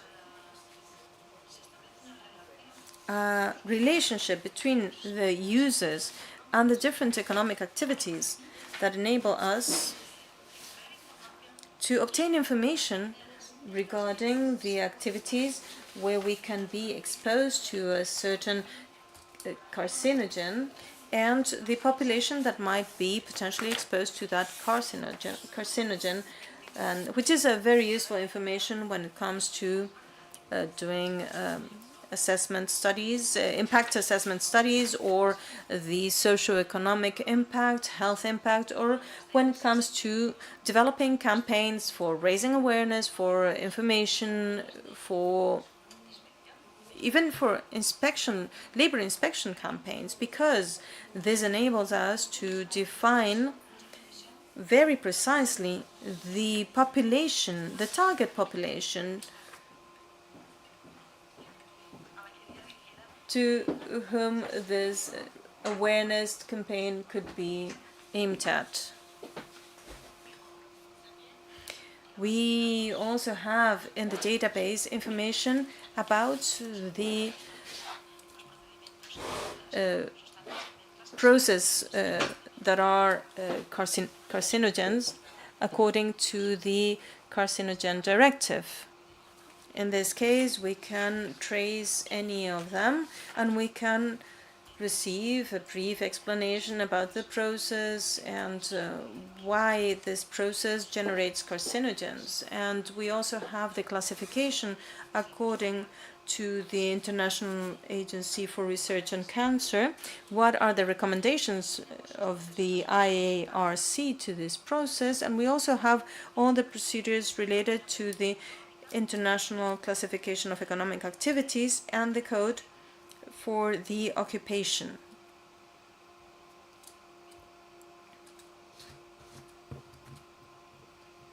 When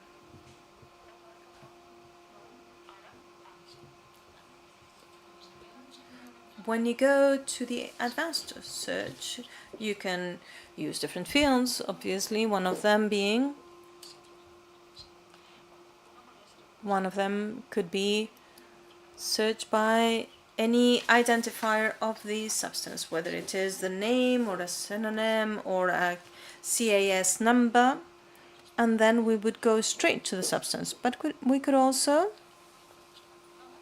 see the advanced fields that enable us to look for the legal classification, for instance, of the risk of the substance being carcinogen, or we can look, depending on the categories, where we would have all carcinogens that are standardized, included, for instance, in the category 1A, etc. We could also do our search based on the code for the classification of economic activity, and we could refine our search further from the manufacturing industries. We could drill down into the different activities. This could be useful for the employers in order to identify what are the potential carcinogen substances to which their workers could be exposed to. You have all the lists within your sector, within your industry, and this allows you to see to which are the risks in your industry.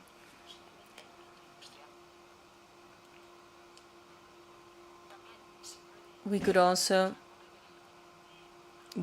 search by occupation code. We could also refine our search, fine-tune our search, and look also by the effects on the health. And we could look by the ICD code. This could be very useful for determinado tipo de cáncer, podrían buscar to GPs, and they could find all the carcinogen agents that could cause specific cancer that affects the patient they're dealing with.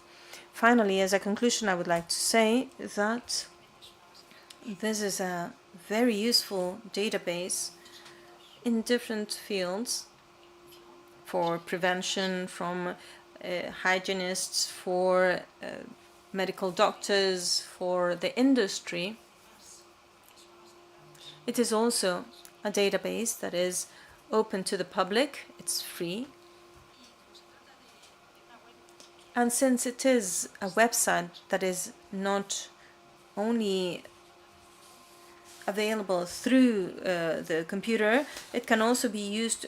It can also be used from the smartphones. So this is very useful for the people who are working on the field.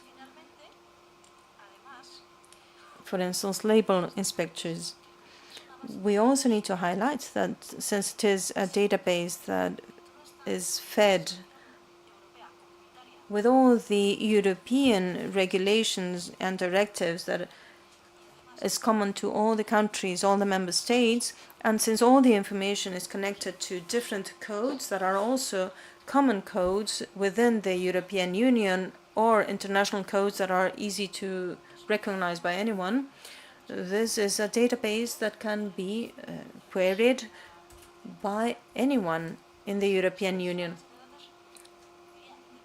This is, regardless of your language, you can still check it because all the codes are common within the European Union. So this is a database that can be very helpful for all the member states. Thank you very much.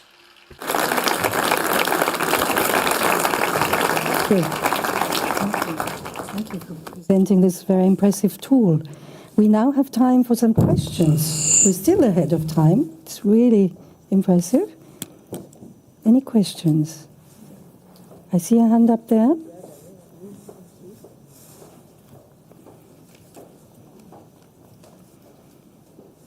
Thank you to all presenters of the earlier sessions and to this session. It's a great day for exposure data. I'm really enthusiastic. I have a very specific question on the Spanish database, specifically on how you take into account the specific cancer sites. Is that, for example, based on the IR classification of sufficient and limited? But then I have a broader question to all three of you. I see the great new WES survey of EU-OSHA, which is representative. I see the Finnish data, which are quantitative data. And then I see the Spanish database with linking to cancer sites, etc. Could we combine all of these so that everything is in one database? That would be great. Thank you. That goes to me. Well, maybe I can just answer the last one and then let our Spanish colleague say something. We are going, that's the next step, and I think Marino already gave a hint on the next steps. We are going to look at other data sources and are going to bring them together to see how much they can add to each other. That would be the first step towards what you proposed. And I think Sirko would also like to say something about it, because actually one of the conclusions of the report was that there should be more working together to bring data together in a common data source. But first I'd like to let you answer the question on the database, on the classification of diseases. Bueno, la clasificación. Well, the classification of the diseases is already made in the classification of directive, and the ECA gives a lot of information about that. So the IARC, I think, gives a very broad information about this. We have centered our work in the information that has been harmonized, and we have been working excluding some substances, the petroleum substances and coal-derived substances, because these are too complex. As Sirku was saying before, I think Sirku was saying this, if I'm not mistaken, it is very difficult to have the right formulation and the precise formulation, and there are too many substances to be able to really include them all. But we have based all the information on the CLP regulation. The intervention. Yes, well, a more general aspect. So I think it's important that today has shown that the data exists, but in order to get most out of the data, so we should join our forces and join the data. But of course, if we go to the EU level, and if you try to put like different kind of registries and databases together, then it would need to happen in the EU level. So there I'm just looking at the EU-OSHA, which I know that you have resources are limited, but I'm looking at my director. yeah. But No. Yeah, it's difficult for us to react on the member state level, but as a member states, we can just give our data to the common data pool, so that's what we can do.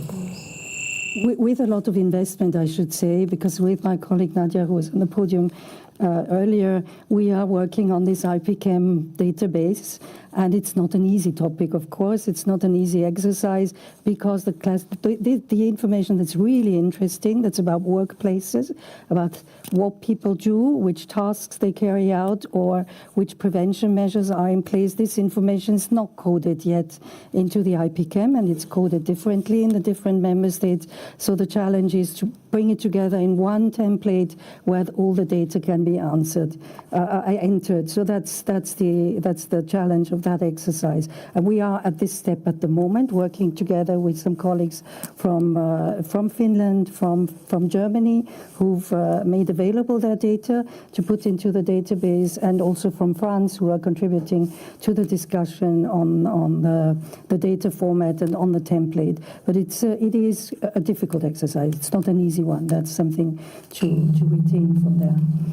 But I would like to give the audience more opportunity to ask questions. Are there any questions? Somebody else like to ask a question? I see one over there, and then over there. Okay. Thank you. Leslie Rushton, Imperial College London. I've been one of the advisors for the WES project, and I have to say, having from experience tried to do questionnaires in several different languages where there's technical things, I think they've done absolutely a tremendous job. I just wanted to ask a question, though, about putting all the databases together, because one of the major problems is when you do a review of studies, published studies, you're trying to work out what the quality of the data is and whether they've used the same measures, whether they've used the same questions. So I'm all for putting data together, but I wondered whether you'd thought about, or whether you had in a structure as to how you might put warning flags on some sets of data. For example, the WES one doesn't cover summer. So we've already had a question about UV light and whether it would have been different if the sampling had been done.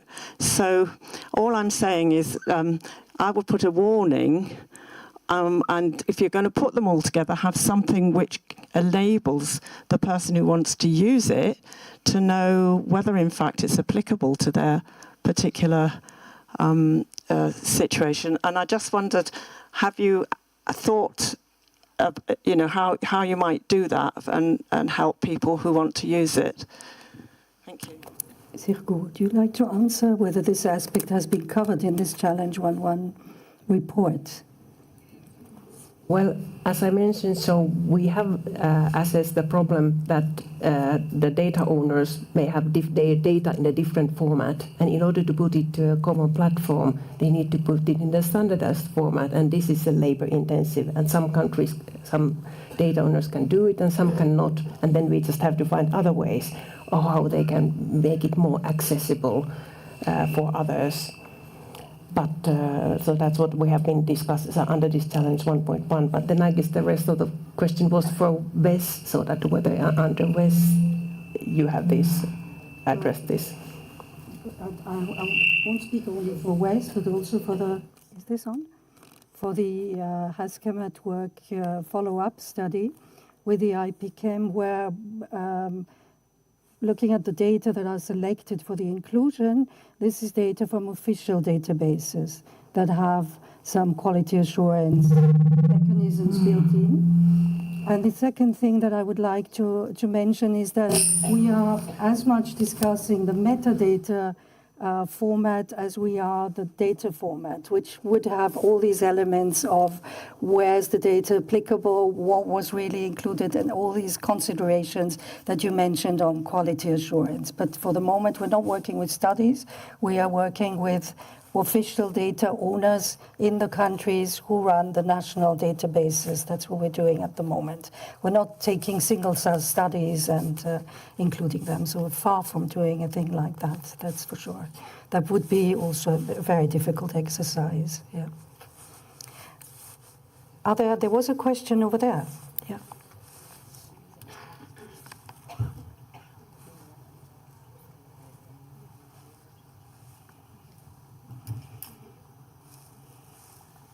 Yeah, thank you very much, Riga Pipke from Bauer. I have a question to Sirku. I might be wrong, but on the one slide you showed that you have like 94 carcinogens registered in REACH. And I mean, in my mind, we have overall 30,000 substances registered and 400 carcinogens. Well, including the petroleum derivatives, but I'm not sure whether we have 300 derivatives of petroleum. To my knowledge, the number is much higher than 94 registered substances, which are carcinogens. That's the information that we have received from ECHA. So I don't have access, we have not accessed it ourselves. But this is for the current, I guess it's from the previous years, those carcinogens that had been registered. And yes, there were tens of petroleum products which we removed at least. And I think that these were harmonized classifications. Maybe that's the reason. Yeah, I think they had a harmonized classification because we are mainly setting limit values for those substances which have harmonized classification. Yeah, thank you.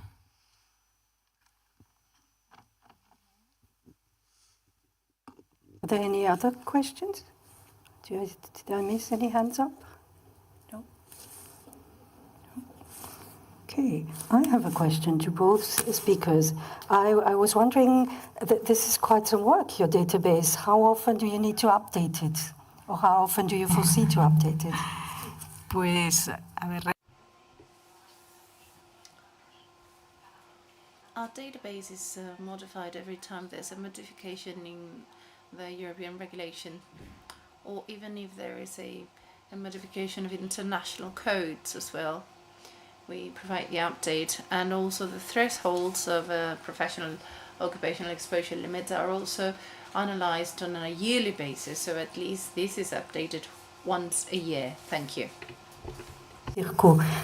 Going back to this list of carcinogens. Now, these are the carcinogens that are covered by the chemicals legislation. But as Marine presented, we have a lot of very important process-generated carcinogens. So how is the situation? Did you look at that, and how does it look for those? Well, we didn't specifically look at that in this Challenge 1.1 project, but we have also covered quite well the most important process-generated carcinogens. So we have addressed the diesel engine exhaust, wood dust, respirable crystalline silica, and we are working at the moment with the PAHs and at welding fumes. So we have made attempts to try to cover also the process-generated. And this is especially important, of course, to do it under OSHA because REACH will not cover those. So that's our responsibility then also to try to cover the whole, those especially carefully. That's a good message, no? Over the last, we heard from the Commission that a lot of these very important carcinogens were addressed, and it seems that more are going to be addressed, especially those that are process generated and are not covered by the chemicals legislation. I'd like to conclude the session by asking both of you what you would like to give as a message, as a giveaway message to the audience.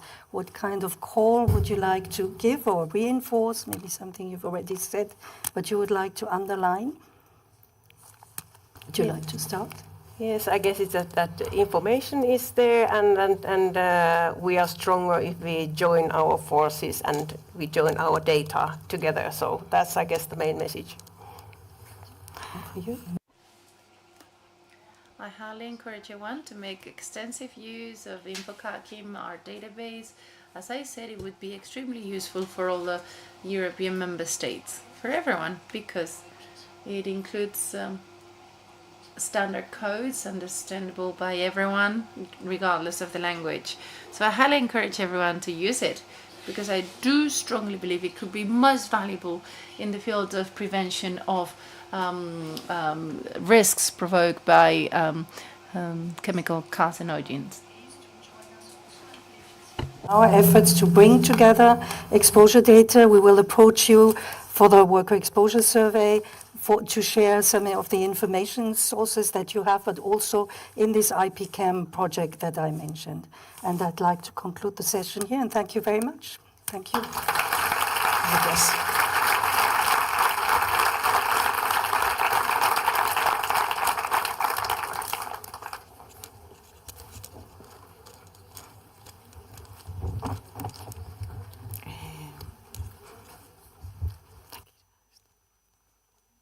Bueno, ha sido realmente interesante escuchar este. Well, listening to this panel of experts has been most interesting because, you know, strengthening the message of having fully accessible common databases to raise awareness about the exposure to carcinogens. Now we will have a coffee break and we will then resume with the parallel sessions. So those on streaming, we will reconnect at 4:45 in order to have a parallel session number 2, safe working procedures and carcinogens exposure prevention. Thank you very much for your participation, and please remember that we will update and upload all the different presentations used in the parallel sessions, and we will commence tomorrow with a summary of those. For those here on site, we will now have a coffee break, a 30-minute coffee break. Let's be back at 4:45 on the dot. So we will begin the parallel sessions. We kindly ask you to keep your simultaneous interpretation devices and to return them at the end of parallel sessions at 6 o'clock. And please note that you need to go to those parallel sessions you've signed up to. Now let's go and have that coffee. Thank you.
see. No, yeah. Test. It's not yet. Oh. So I think we can begin with our session. Welcome everybody to the session, parallel session 2 on safe working procedures and carcinogen exposure prevention. My name is Amber Vernooy and I will be your moderator today. I work at TNO in the Netherlands. It's an Institute of Applied Scientific Research. And today, we are very happy that you have come with so many to join our session. We will have 2 presentations focused on roadmap challenges 4.1 and 4.3. And we will also have a good practice example from the field. And we will go even further into carcinogens at work by also looking at the carcinogenic agent fact sheets. And in this session, we will first hear the 4 presentations, and then after the 4 presentations, there will be time for questions. So please, keep your questions until the end. Maybe write them down so you can remember them. And then at the end, we will have time for questions from the audience. So without any further ado, let's start with the first presentation. I want to give the floor to Marie Meijma. Marie is a research scientist at TNO, also the Institute of Applied Scientific Research in the Netherlands. And she has many experience in working on research projects related to risk assessment of chemicals and occupational exposure. And she is also involved with 2 of the roadmap challenges, Challenge 4.2 on process-generated carcinogens, as well as Challenge 4.3 on safe working procedures. And she will give us a presentation today about the last one, about safe working procedures.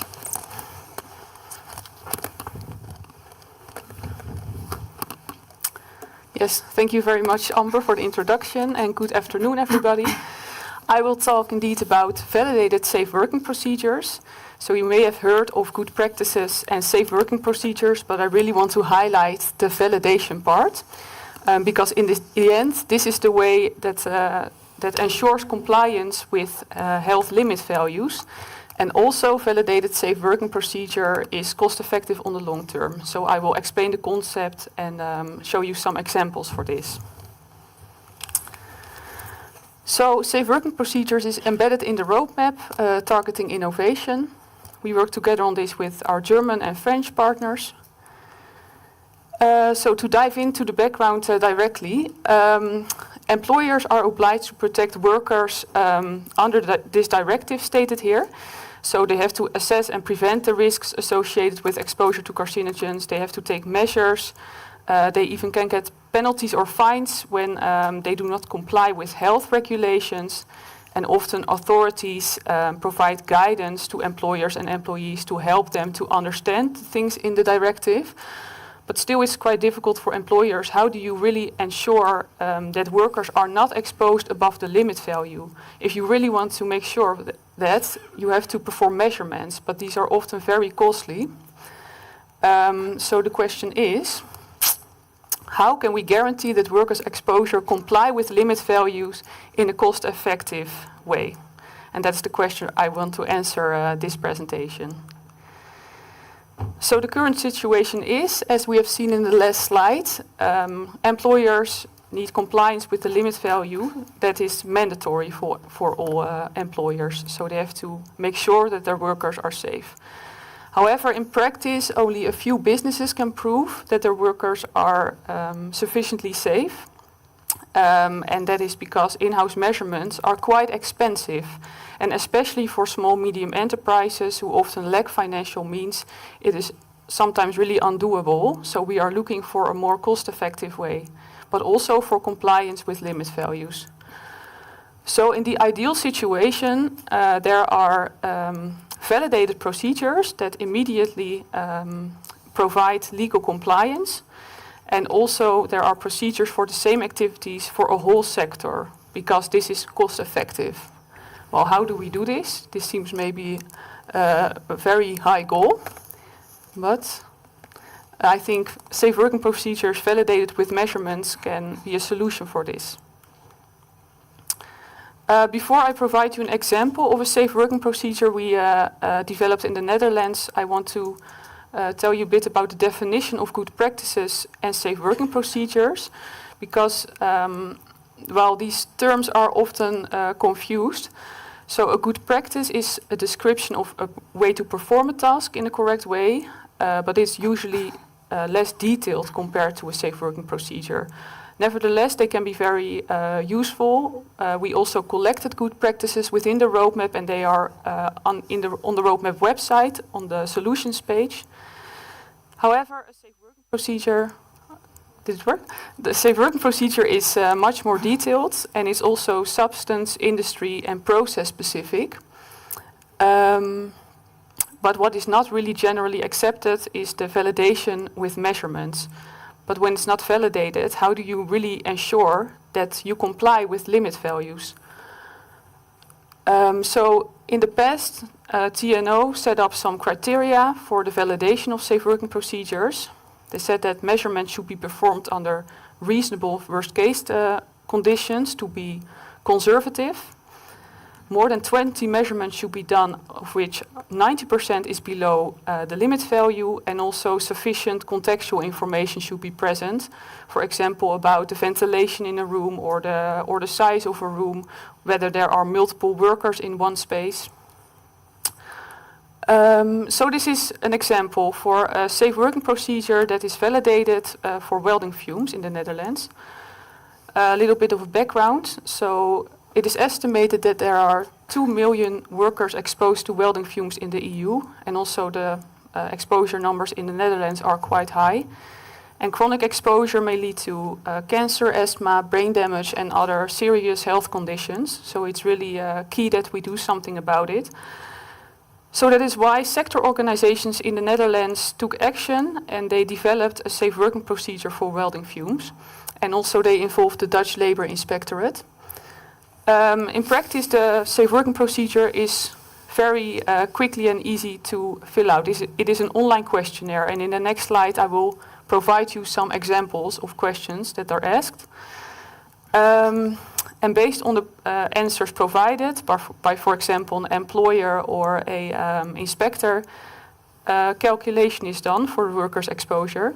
And this worker's exposure is compared with the limit value. And if the calculated exposure exceeds the limit value, then you get a red score and you have to take action. And then you can download an action plan which has specific measures for your issue. Okay, I think we can go into the example. So it is in Dutch. I translated a few questions. But when you go to the website, you can quickly fill out a questionnaire. The duration depends on how many activities with welding fumes you have. But the first question which is asked is which welding procedures occur in the workspace. And then there is a long list of specific activities, and they are all validated with measurements, all these activities. And for example, you can select unalloyed TIG welding with a duty cycle of less than 15%. Then the next question is which cutting procedures occur in the workplace. And these are just examples. Is the welding process outdoors or indoors? Is there room ventilation present? Does the confined space have at least 5 changes per hour? Is the head of the welding in the plume of the fume? So all questions to create more context. So the employer can fill out this questionnaire, and then an exposure is calculated. And this is just an example of an exposure that can be calculated. It can be, for example, 1.23 milligram per cubic meter. Well, this is above the limit value for welding fumes in the Netherlands, which is 1 milligram per square meter. So you get a red score. And then you can download this action plan with specific measures.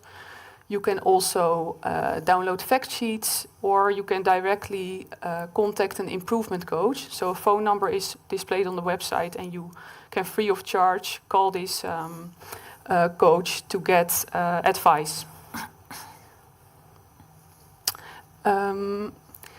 So this welding fume safe working procedure is really a success in the Netherlands. More than 17,000 businesses are affiliated with it. It was initiated by sector organization, and a success factor is really the involvement of the labor inspectorate, because then the burden of proof is with them. So they allow this procedure, and when they inspect your company, you just can say, okay, I follow this safe working procedure, and you don't have to perform all these expensive measurements yourself. Because when you get a green score, you have done enough, and the labor inspectorate will approve of that. So that's a great advantage. So there's a strong attraction for small, medium enterprises for this, who don't have the financial means to actually perform measurements themselves. And we think that if this procedure is adopted in Europe, it can prevent many welding fume-related diseases, but it also is, of course, for other carcinogens the case. This is another example. It is quite similar to a safe working procedure, but from a different angle. So in the past, hundreds of tools and vacuum cleaners were tested in a, so to say, worst case room at TNO. Multiple measurements were performed to derive the duration of safe use per working day. And limit values of hazardous compounds in the breathing zone of workers will not be exceeded with that. So when you look at this, specifically for this angle grinder, it was multiple exposure measurements were done for this tool. And you can see that the duration of safe use for this specific tool is 2 hours when you work on a sandline block, when you grind it. And when you grind concrete or brick, the duration of safe use is 4 hours. So this is very specific. It is validated with measurements. So it really looks like a safe working procedure. However, you miss some contextual information, like the size of a room or how many workers are in the same room. But then it is tested in a worst case room, so we are quite conservative already here. And if you're interested, you can go to dutchfreeworking.tno.nl. And this was initiated by tool manufacturers. So to go back to the ideal situation, when there are validated safe working procedures, there's only one time an extensive amount of measurements, so that is maybe costly in the beginning. But it's applicable in multiple situations where the same activity is conducted. And validated safe working procedure ensure immediate legal compliance because you compared it with the limit value.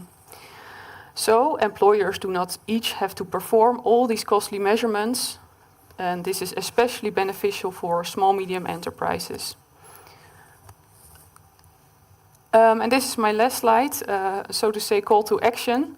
And the great advantage here is that everybody can take initiative. So sector organizations, labor inspectorates, as well as authorities. And I think the key here is cooperation between all these parties. As we have seen with the welding fume example, the sector organizations initiated this for welding fumes and they involved the labor inspectorate. But also authorities can provide financial resources for sector organizations because to develop a safe working procedure is quite costly because you have to do so many measurements. But if you have it, it is very cost effective because only measurements once. So I hope I convinced you that it is really valuable to develop and use validated safe working procedures. And if you have any questions, please ask them after the other presenters. Thank you very much.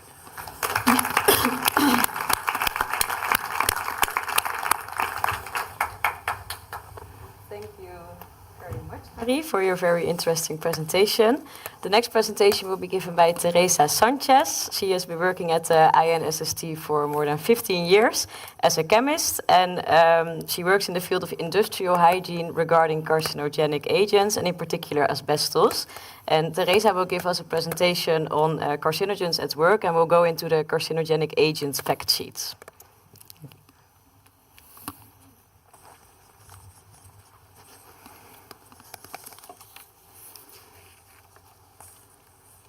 Thank you, Amber.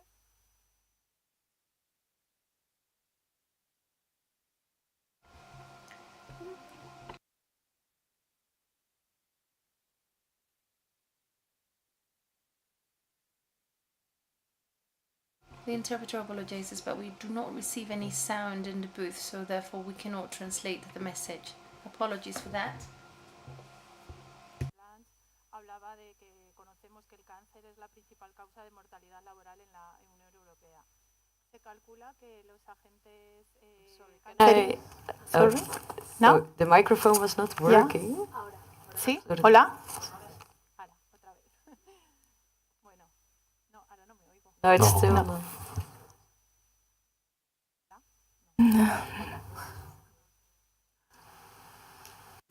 We're actually sorry, but the sound comes and goes. Let's try now.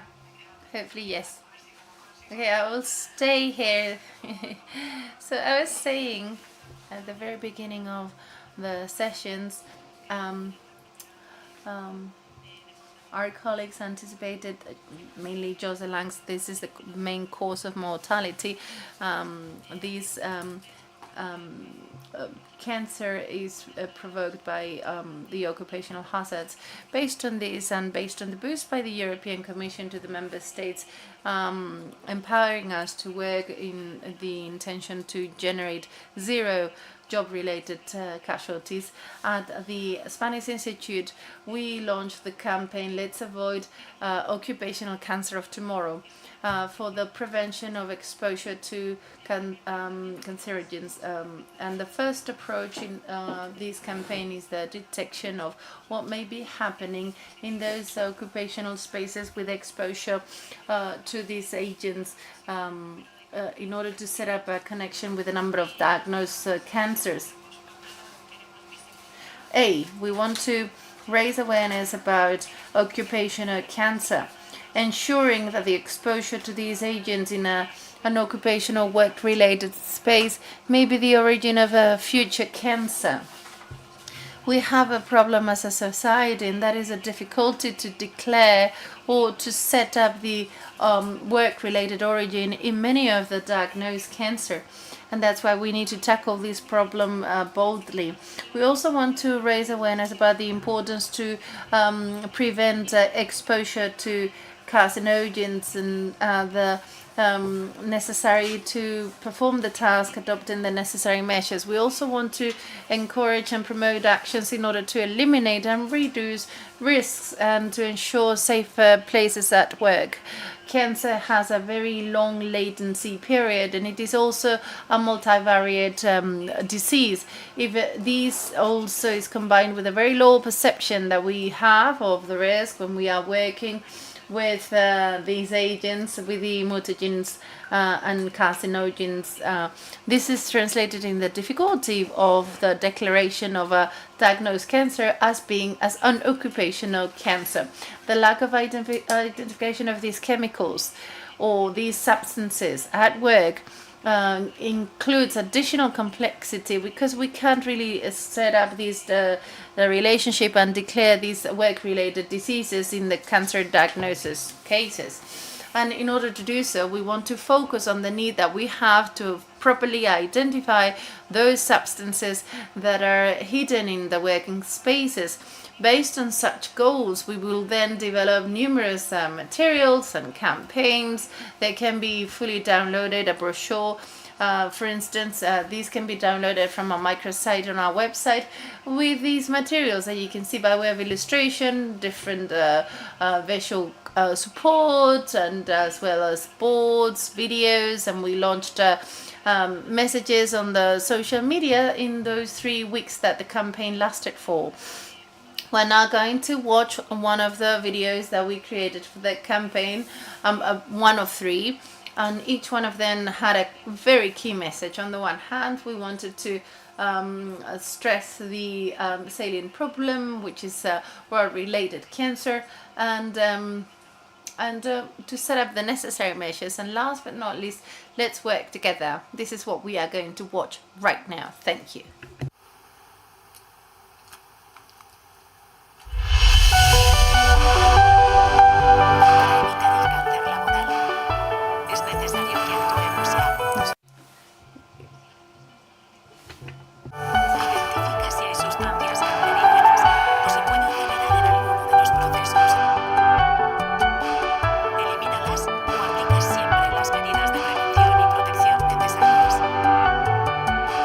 Si eres técnico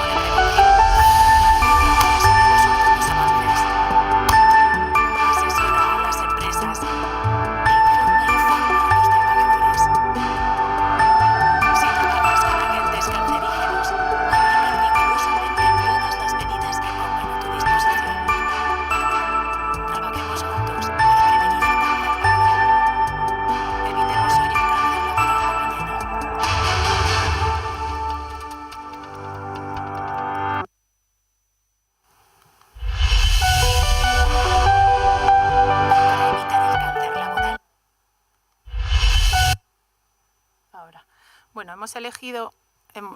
no. ¿Sí? So, I picked this video precisely because we wanted to show you that campaign, Let's Work Together, involving all the stakeholders in this campaign, employees, labor prevention companies, SMEs, corporations, because the success behind this is the awareness at all levels in a company. This is an open announcement to work on the prevention of the exposure to chemical substances and to ensure safe places at work. Now, with this Let's Work Together, we've also developed a set of carcinogens at work, Know to Prevent, raising awareness and sharing information about carcinogens, or the most common ones, or that have a higher prevalence at work. With these common sheets, we want to ensure prevention and reduce the exposure to these substances. This is a very useful tool that allows us to identify and control the risk and the existence of those agents and the procedures that can lead to the generation. The documents that are within this collection are very useful to control the exposure, to ensure surveillance at work and respectful health, and these provide more generic information about the chemicals, the impact on health and the tasks that we can find and the exposure to those agents, that what consequences that does it have. You have a first file, an introductory sheet with the general aspects on a carcinogen at work, how to identify it, which preventive measures we can apply at work. And on top of this sheet, you also have deep dives on specific agents with an ad hoc review for each one of them. We have began by selecting these criteria, the criteria that we have followed, having such a big variety, and we have decided to begin with those for which the estimate of the number of exposed workers was bigger, and for those that had seen a modification, or those where the limit values had been modified, or with new thresholds, and this was reflected in the modifications of the carcinogens directive that we have seen in the past.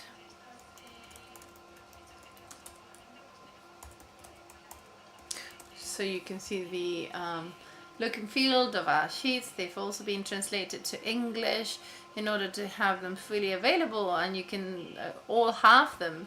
So the respirable crystalline silica, hardwood dust, acrylamide, among many others, formaldehyde, chromium 6 or cadmium, among many others. In the next few months we will also have beryllium, and we will continue working on new agents. Along with these files, we've also kept in mind the intention to work together, to provide information at all stages in the company. We've also developed numerous files with information for employees. The workers can receive this, and that summarizes the information that may be most useful for workers. In the other sheets, because they have very technical, broader content, there may be more prevention related content, how to assess, how to control, which adopted measures to be taken at the workplace. Whereas for workers, we believe the most useful thing would be to present them with these sheets, so they become aware of the effects of exposure to these chemicals on their day-to-day basis. What can they do to prevent that risk and to avoid getting in contact with it? With these materials, our intention is to ensure that the information is conveyed in a very simplistic way, so it really is a user-friendly tool for workers. And before I finish, I wanted to ask you a question to all of you. If you could go to the future, if you all remember from this movie Back to the Future, where a very young Marty McFly, Michael J. Fox goes to the future. I encourage you to jump on the DeLorean. Let's travel to the future and let's ask ourselves, what would we like to live in a few years? I would personally prefer to ask, how many cases of occupational cancer could be avoided in the future if proper workplace measures were taken today? And this is the vision. Zero approach to work-related deaths in the European Union, as we have seen in the European strategy for 21-27. So we can ensure that objective. Zero deaths related to occupational exposure, working together, ensuring safe places at work. Thank you very much for your attention. Thank you, Teresa, for the very nice, so very beautiful visuals that you showed us. Our next presentation will be done by José Terrell, who is an industrial engineer with 36 years of experience in the petrochemical industry. And currently is the Director of Health, Safety and Environment in the industrial area of Repsol. And José will tell us about a good practice example of an action protocol in case of unplanned presence of a carcinogenic. Thank you.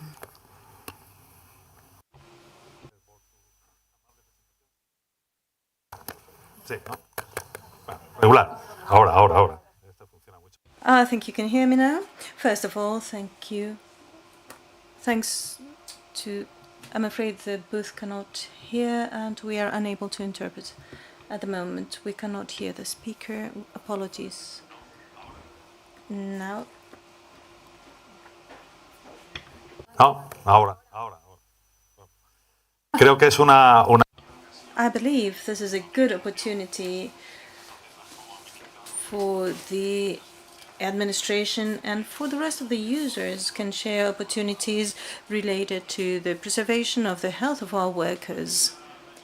When I received the invitation from the Institute, I reflected on the dimension of our participation in this, in our experience. Del petróleo y la industria petroquímica, pues conocemos bien nuestra... We work in the refinery, and we know our processes, the raw materials that we use, the substances that are called carcinogens are well identified, and we have a full department that is devoted to this job. Una experiencia que tuvimos hace algún tiempo, que esa And I remembered one experience that we had not long ago, which made us think that we need to question the expertise that we supposedly have. And this is what we want to share with you. Repsol, in its industrial area, is managing 7 petrochemical complexes, both in Europe and the Americas, with over 5,000 workers, with a very diverse activity. We offer energy services based on fossil and non-fossil fuels. We have undertaken a transformative process towards the goal of 2050 zero carbon emissions, and we're also working in renewable processes through the transformation of all our processes. We are using steam turbines, gas turbines, and this can be used for the generation of in order to move these have different mobile elements, and they use different substances, anti-sticky and lubricating substances. The substances usually have bases, or they used to have a base of calcium oxide. And in a very short time, we received 2 notifications from 2 different manufacturers that let us know about the potential presence of chrome 6 salts, which is an alert for us. Clearly, we had to take all the sheets of our products, and in any case, we saw chromium-6. We demanded for them to send us more information, and they told us that there could exist an interaction or a formation of chromium-6 in the machines operating at above 400 degrees Celsius. They have been made with a high content in chromium-6, and they could use some oil based in calcium chromium. This is, as we all know, it's a carcinogen agent, and we asked them if they could explain how they could be generating chromium-6. The chromium is added to the steels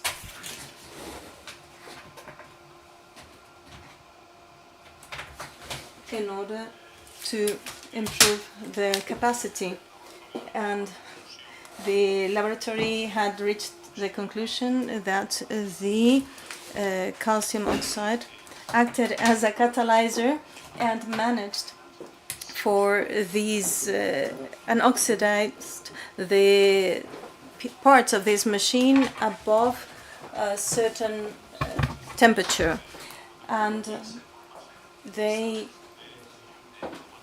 saw the formation of calcium chromate salts creation. This led to the implementation of new scenarios where we could have the exposure of these works to this calcium chromate, and we had these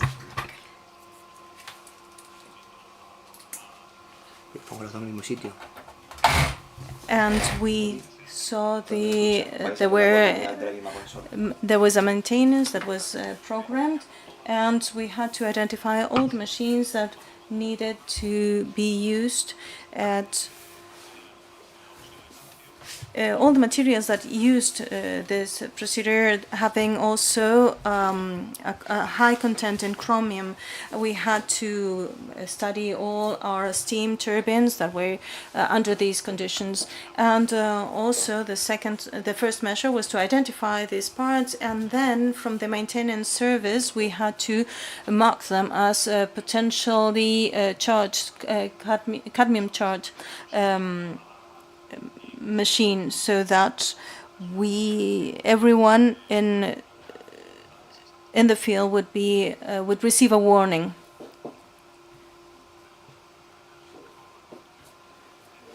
And thirdly, we had to review all the risk assessments of the works. We have risk assessment of all the activities carried out in the industrial complex, and we had to include this potential risk of the emergence of a carcinogen substance,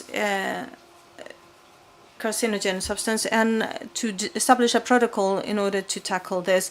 We established that no intervention could be undertaken in this machine if we didn't use a specific protocol. Also, the first lesson, the first rule in terms of the risks assessment is to avoid risks. So we analyzed all the raw materials that could be used for lubricant to replace those that were based in cadmium oxide, and we had to carry out chromate, and we had to perform a thorough assessment and inform all the departments involved, and this action was very intensive, and it not only had to do with the assessment, we also worked with contractors, and we had to identify all these companies that were very highly specialized, and we had to convey to them this warning with regards to this type of work, and we had to explain that we had to apply a very strict protocol.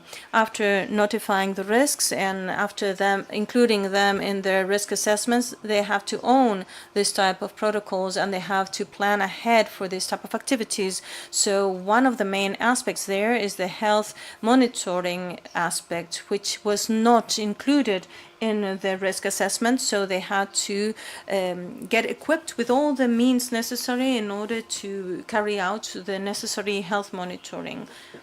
Also, and this was also very important, we needed to make a formal communication to all the health departments so that they were aware of the issue and they understood the issue and they supported us in the development of this protocol. This action protocol was developed in order to intervene, in order to modify these machines. There were very basic steps here. First of all, the calcium chromate was a very specific substance that we were used to handling. We were used to handling this type of substance, and the most important thing, the most difficult thing was to notify everyone about changing the working methods related to those machines, which was something basic to us, but the other part did not understand why there had been such a big change in the working methods. We also had to put the proper signaling in the areas. We needed to isolate the areas. We need to fully isolate it and mark it very clearly. In this first image, you can see how this was encapsulated and it was separated from the rest of the area so that the rest of the workers need not have contact with the pollution, any means of getting contaminated with the substance. The calcium chromate in mist fashion should not be moved or agitated in any way that could actually put it in the air that the people around were breathing. If we can go back to the previous slide.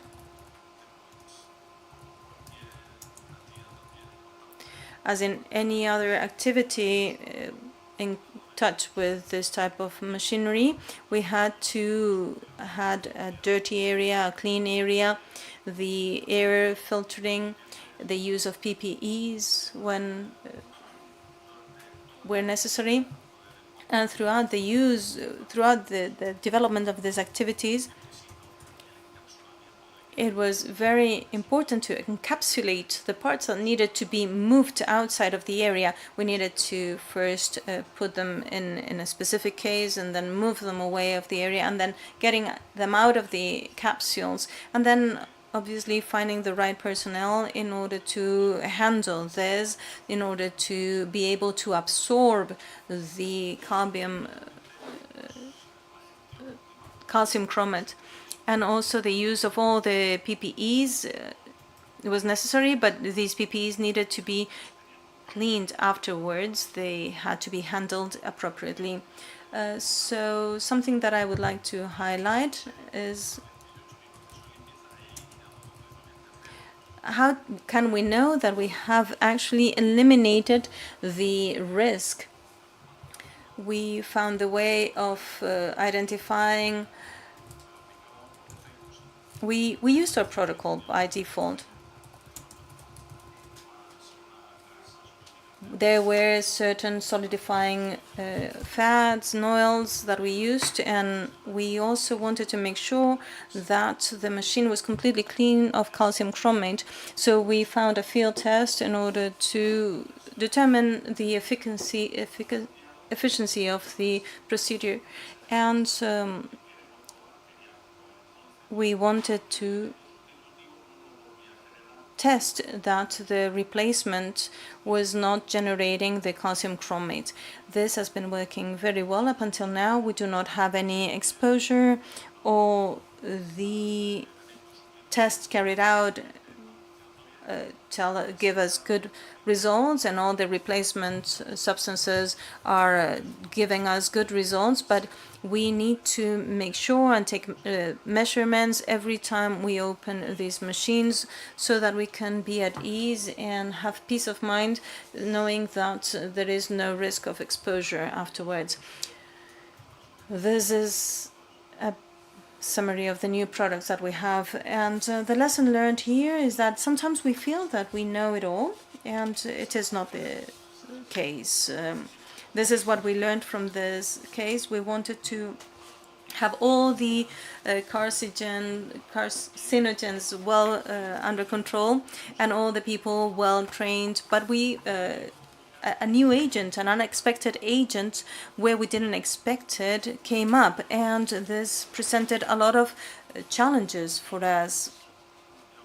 And what I would like to share with you today is that we cannot control everything 100%, no matter how hard we try. Thank you very much, José, for sharing this good practice example with us. We have come to the last presentation already of today. This will be done by Michaela Klever. Michaela Klever is the scientific advisor and head of unit of hazardous substances in OSH at BAUA, the German Federal Institute of Occupational Safety and Health. And Michaela will give us a presentation about Challenge 4.1, which is focused on bridging the gap between science and the world of work. Thank you. Okay, I hope you hear me well. So welcome to the last talk of the session. Thank you for the nice introduction. So let me introduce to you the results of Challenge 4.1 from the roadmap on carcinogens. As you've heard today, we have closed already 4 challenges. This is not up to date, I'm sorry for that, but we have actually finished all challenges under Pillar 4 and Challenge 1.1 under Pillar 1. So I will shortly give you an introduction to what we found out and what was our idea first of Challenge 4.1 and how we executed this. So actually, that's summarized here on the slide. The idea is or was from this Challenge 4.1 that innovation should meet real workplace needs to prevent exposure to carcinogens during the whole work life cycle of substances or materials.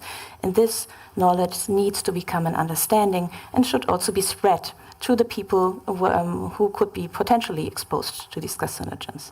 Think about batteries, automobile batteries, which are produced so the hazards and risks are known, but when we come to the end of the life in recycling, this knowledge about hazards and risks, and especially protection measures, people need to be aware of. So the aim of Challenge 4.1 was to close the gap between innovation and workplace needs and ideally provide tailored and practical solutions at workplace level. So this brought us to the plan for Challenge 4.1, specifically here looking at what kind of research has been done in Europe, specifically under the Horizon Europe funding system, and also we wanted to achieve 4 different milestones in that by first identifying where are comparable initiatives and synergies, finding contacts, then building cooperation with relevant stakeholders, and then incorporating impulses from science into our activities in the roadmap, and in the last milestone vice versa, bringing impulses from the roadmap back to the field of science. So this is quite ambitious, the plan, and now I come to the execution of the project. So it was actually the case that the roadmap partners could not allocate enough resources for that, so the management took over the challenge because it was considered also to be quite substantial.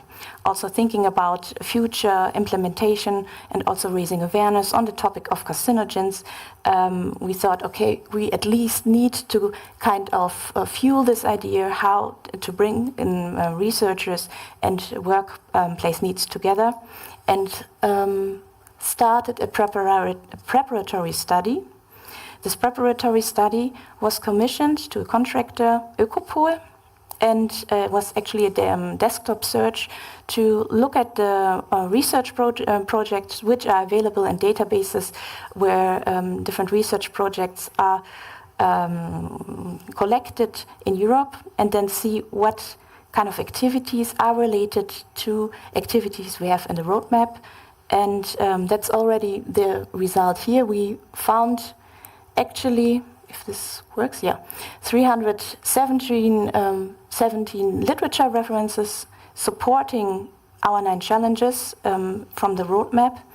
And most importantly, there were 16 activities identified, programs and strategies, which were in close relation to the aims of the roadmap.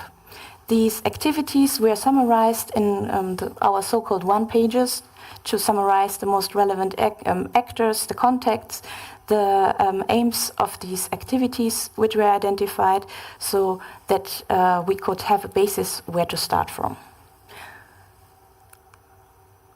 So on this slide, these activities, the one where we have one-pagers for, are shortly summarized. You see, we have identified a few research programs, and just for the setting, the research or the desktop search was done in 2021 and were published in 2022, just before some of these programs were already started. So it's a little bit outdated, but to prevent that, that you can interpret the activities, it was also included the time period of from when to when these activities are actually running.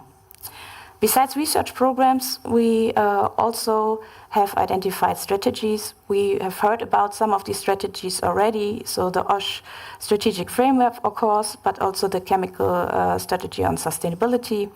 There were a few interesting other things like campaigns and tools or programs related to activities of the roadmap where we see potential collaboration possibilities. And these 3 in grayish various activities summarized things on awareness raising, education and campaigning actually are summarizing several activities where the roadmap aimed to learn from how to bring awareness to the problem of carcinogens at work into the public. So I will just shortly introduce to you 4 activities, 2 which were already identified here from the preparatory study, but also 2 others which we would propose from the roadmap management to follow up. So one activity is actually Mission Cancer, and we have shortly also heard about this today. The program period is actually running until 2030 in the framework of Horizon Europe, and it's linked to the ambitious Beating Cancer plan, following, just here shortly summarized, the improvement of lives of more than 3 million people by 2030 through prevention, curing, and improving the life quality of patients. On the right-hand side, you see that we tried to already make a connection to several challenges of the roadmap on carcinogens, where could be a possible interaction. And the roadmap management tried already to make a connection to Mission Cancer and the Beating Cancer plan. However, so far, we have not been successful to that, to make the connection, as it turned out that the Mission Cancer has a very specific focus on the medical prevention and also on diagnosis and treatment. So it was not so easy to bring both goals together from the roadmap on carcinogens so far. Anyhow, we are trying from the German ministry at least to also bring our impulses from the roadmap on carcinogens into Mission Cancer. But so far there was no success in really connecting these activities. Another activity we found was could be most promising to connect with the roadmap on carcinogens is PARC. PARC stands for Partnership of Assessment of Risks of Chemicals, and the program period actually is running until 2027. It's, as you also heard today, a follow-up of the Human Biomonitoring Program, HBM4EU. And its main aims are to develop next-generation chemical risk assessment and filling data gaps on chemicals by developing new approaches, methods, and tools. It's quite huge from the network, so there are more than 200 partners over Europe. And the preparatory study also said or gave already indications which kind of challenges could be linked to PARC. And we have heard already from Challenge 1.1, which is on exposure data and improving that. This could be a possible connection here with PARC. Here we have not so far explored yet how to connect the roadmap activities with the PARC activities and its research program, but we see that as a quite promising interaction point. So the third activity we would propose from the roadmap management to follow up is the SASCAM technology platform. Actually, this is a platform where research and development innovation from academia and industry is already connecting. And this is also trying to initiate and inspire, as you can read here, innovation to provide, in the end, sustainable solutions. We have focuses on advanced materials, processes, and digital technologies, all fields which are quite interesting from the perspective of working with carcinogens, and also from occupational safety and health. There could be many challenges which could be relevant here to interact with SASCAM, and this has also not been explored yet, but is a promising expert platform. The last one is actually more on the research and programming side. So the Cluster 4, which is under Horizon Europe, concentrates on digital industry and space, and actually tries to be a contribution to the United Sustainable Developmental Goals 12. So this is more an approach to set the thinking of the research strategy and raise awareness on the problems we have with carcinogens at work, which is not so much practical, but more from which requires more interaction also with the European Commission and from ministries and from different on the national level. And it would be an idea to transfer the results we have from the roadmap to new projects which are under the Cluster 4 in the Horizon Europe program. So just come to the conclusion here. We have 1-pagers and fulfilled milestone 1 in identifying contacts and comparable initiatives, and this is really a basis to go on in the future, to try to integrate a prevention of occupational cancer into health and environment safety strategies. The literature search, I would also like to mention, because this was quite quickly, the findings there at least indicate that there is an existing gap between research activities and the workflow needs, because we could not find any source where stakeholder involvement was mentioned. So it could indicate that at least we need to strengthen that. That what our idea was from Challenge 4.1, we need to follow up this, on. So the next steps would be also from management side, from the roadmap, to raise awareness, continue our mission to raise awareness and prevent work-related cancer, but also to improve communication with industry stakeholders and make aware that their input is needed for innovation to really put into practice what is needed. And we invite the member states to further explore the connection of research interests we found here and the activities we have here to bring together research and workflow needs. So, thank you very much.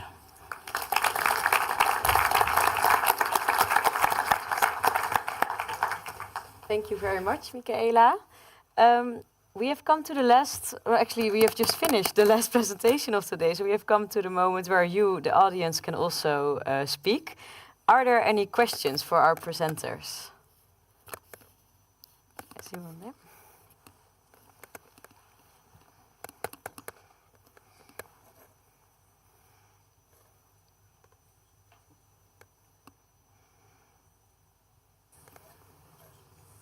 Hola, buenos días. Hello, good afternoon. Can you hear me? Hi. I would like to thank you for all your presentations. My question is for the first speaker, Marine Meiman. I think that this Dutch initiative is very interesting, and my question is about the legal safety for the enterprises that are using this safe working procedures. Have these been accepted by the representatives of the workers? I suppose that by the Labor Inspectorate they have been approved, but in the case that if we apply these procedures, we still see any case of cancer, how would the company be protected in terms of their legal protection? Because when implementing these procedures, they stop making any measurements of the exposure levels. Thank you very much. Thank you very much. Can everybody hear me? I think not. Yeah? Okay. Thank you very much for your question. It is indeed the case in the Netherlands for the welding fume example that the Labor Inspectorate is involved and they approve of it. However, indeed, it is not legally accepted, and that is one major challenge still. And we hope that we will achieve that, because we really need more incentive and more enforcement for this, because otherwise there will be no development of more safe working procedures. So legal acceptance would be really great for validated safe working procedures, and that is not the case today. Yeah. Thank you very much. Thank you. I saw a question in the back. Yes, sir. Hola. Hello, good afternoon. Thank you, first of all, for your talks. And I would like to know if there's any experience, any protocol, if there's anything foreseen in order to make an assessment of the carcinogens for the traffic police men and women. They're exposed to the heat, to all sorts of carcinogens. Do you have any experiences with these occupation? And I also invite you, because we have the mobility agents in Madrid, and this could be a good sample for your study in case you're planning to do it. Who did you ask the question to, or just in general? In general, I guess. So, anyone who wants to go into this? So from our side, it was not in focus so far, that policemen, to look more into the exposure of policemen. But we know, of course, the fire, so safety officers in general, who can be exposed due to their work. We have not planned such things so far at Bauer, but thank you for bringing that to our attention. So it might be worth checking that. I'm not sure if this is something which could also be included in the database, which was just mentioned from our Spanish colleague. If there is there an occupation for firemen or policemen, was the question here included?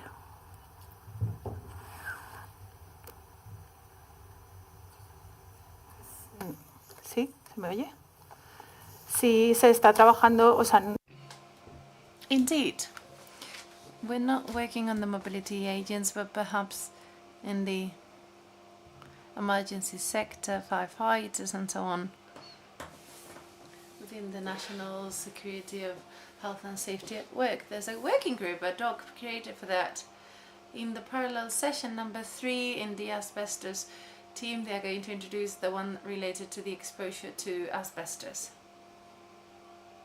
It is a topic in itself to be discussed in some of the chapters in that document. Thank you.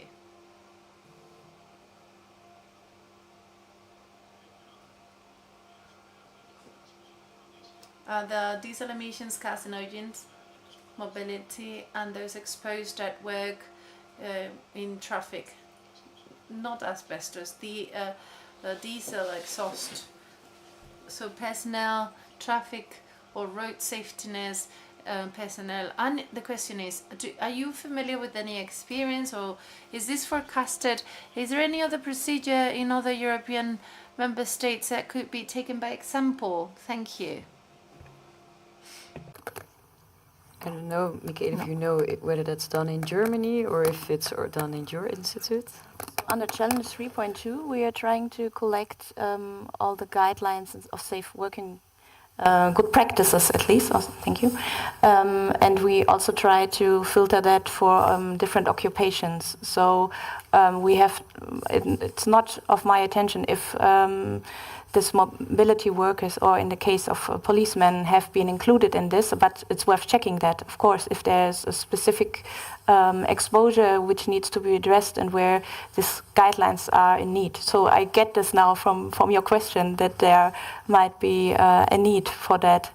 So I would have to check that. That's nothing I can answer right now. For it, but at least we are trying to collect these on a European level, and maybe there is something inside already, no? So in the databases and so on. Yeah. Thank you, Michaela. Any more questions? Yes, sir.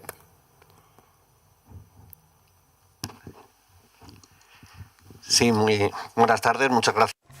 Good afternoon, and thank you very much for these kind presentations that were most interesting, in my opinion. Allow me to make a reflection for Marian and Teresa, because yes, we've gathered an awful lot of information, and we understand 100,000 casualties is a valid information, and a sub-declaration of, different declared diseases. How do we solve the possibility of truly declaring the damage related to the exposure to carcinogens? Because the models really, at least the Spanish one or some of the European ones, demand oftentimes the need for the demonstration of the actual exclusive cause related to exposure, when it is known from a scientific point of view that this is multivariate, it is as a consequence of multiple root causes, and this is a lack of prevention because we are not finding the connection between the exposure and the recognition of the disease. And I believe we will need to transition in order to have such data and to serve all these people. And as far as Repsol's experience is concerned, which I find very interesting, so are there any estimates about how many workers, how many people have been exposed before the initiation of these protocols? Has there been any type of procedure or, safeguard in order to see if these individuals that have gained exposure, it may be solved now, but it could be analyzed of those exposed before and after the use of these new protocols, if truly there is a program that can guarantee that in 20 years there's not going to be an onset of cancer, because they were supposedly responded to multiple factors that cannot be recognized, and therefore workers are not protected by the rights recognized by the professional disease. Thank you. I will begin with the last one, if you all agree. We identified those companies that had performed these activities. We announced it, and they have started working on that. How many people have had in the past been exposed to that? And this is now when this is being applied. So, the vision is that this is not a very broad figure, because it is really something they require in the labor life, with some adjustments required, a lot of mechanical activities, very precise activities. It is a rather small group, and these companies are working on that In fact, within our contract, we've also included such protocol, to be precise, to ensure that things are done the best way they can.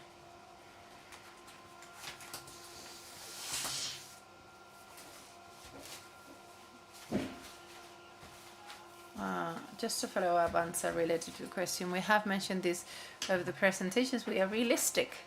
We know there is an infra declaration, and it is very difficult to set up that root cause and the connection of a cancer with an occupation or profession.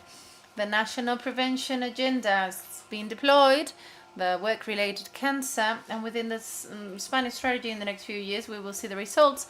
This is going to be an instrument to recognize the origin of such diseases or cancers in order to truly provide a declaration of a work-related disease. Thank you. Sorry. Your question? Good. Are there any more questions from the audience? Yes, please. Oh, I didn't even notice. I'm in Kögel, Luxembourg. I congratulate the Dutch for this great way of measuring welding fumes, because it seems feasible. And I would be very happy if we are setting up limits for carcinogens in a row, but we don't know how to actually measure them in a way that is feasible for small enterprises especially. If I have Repsol, congratulations for your findings. Congratulations for the way you handled it. But you're a very, very big company with lots of financial means. So you can pay for it, and but for small, medium enterprises, it's very difficult. So I really would be happy if we would have more possibilities of measuring the exposition of people working anywhere to carcinogenic substances. I have to do one remark to the question from the Spanish lady. We don't know, if we're exposed to welding fumes, what else this person is doing.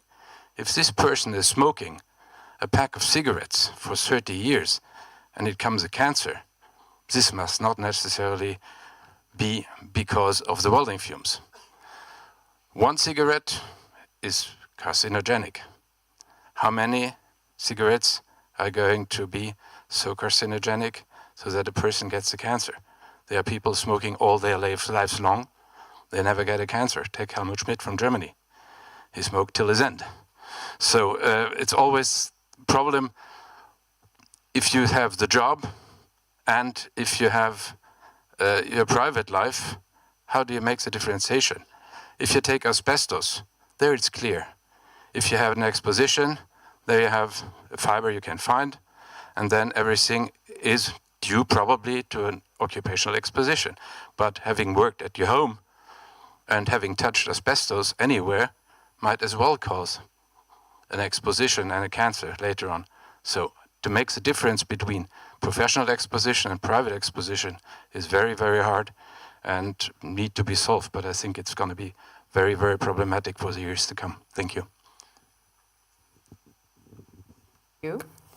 And maybe also to add on how you mentioned that the safe working procedures is a nice and also feasible example. Maybe, Marie, could you elaborate on whether it can also be implemented in other European countries? Yes, I think that's really feasible. And up to now, there are, I think, not a lot of validated working procedures in Europe. In the Netherlands, we have one for welding fumes and one for asbestos. But we also had a workshop in under Challenge 4.3, and we tried to gather information about the other EU member states. Are there any validated safe working procedures in your country? This seems to be quite difficult because also the definition is quite unclear, but we got the idea that in many EU countries there are good practices, but they are not very detailed. And there are also sometimes very detailed descriptions, so safe working procedure, but the validation part is often lacking. So yeah, it would be really great if there can be validated working procedures, more validated working procedures. And to come back to your remark, I really agree that you cannot always distinguish between personal exposure and exposure of welding fumes. And the cost effect of that, but still their welding fumes has a legal limit value, and employers really need to comply to those limit values. So they need to take action also when you're in small, medium enterprises. So therefore also validated safe working procedures would be a real cost-effective way for SMEs as well. Yeah. Any more questions? Okay. If not, I have a question for Teresa. Could you elaborate on what the INSST is currently doing to identify carcinogens at the workplace? Sí.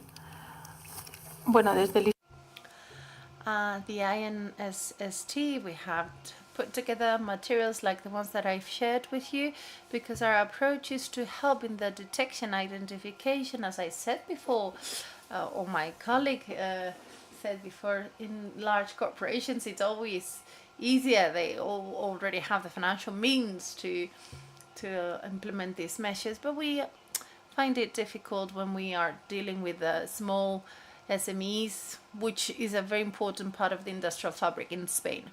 So what we try and do is pave the way to ensure there's prior identification. We also provide training, not only to prevention services, but also to actual workers. And as an institute, we've also developed different analysis methods for measurement purposes in order to measure the presence of the carcinogens and hazardous chemical agents. Now, the National Agenda for Prevention Against Cancer has been deployed, and as our director said at the very beginning, there has been an ad hoc group for respirable crystal silica in order to give a support to this. Thank you. Thank you very much. If there are not any more questions, I also have a question for you, José.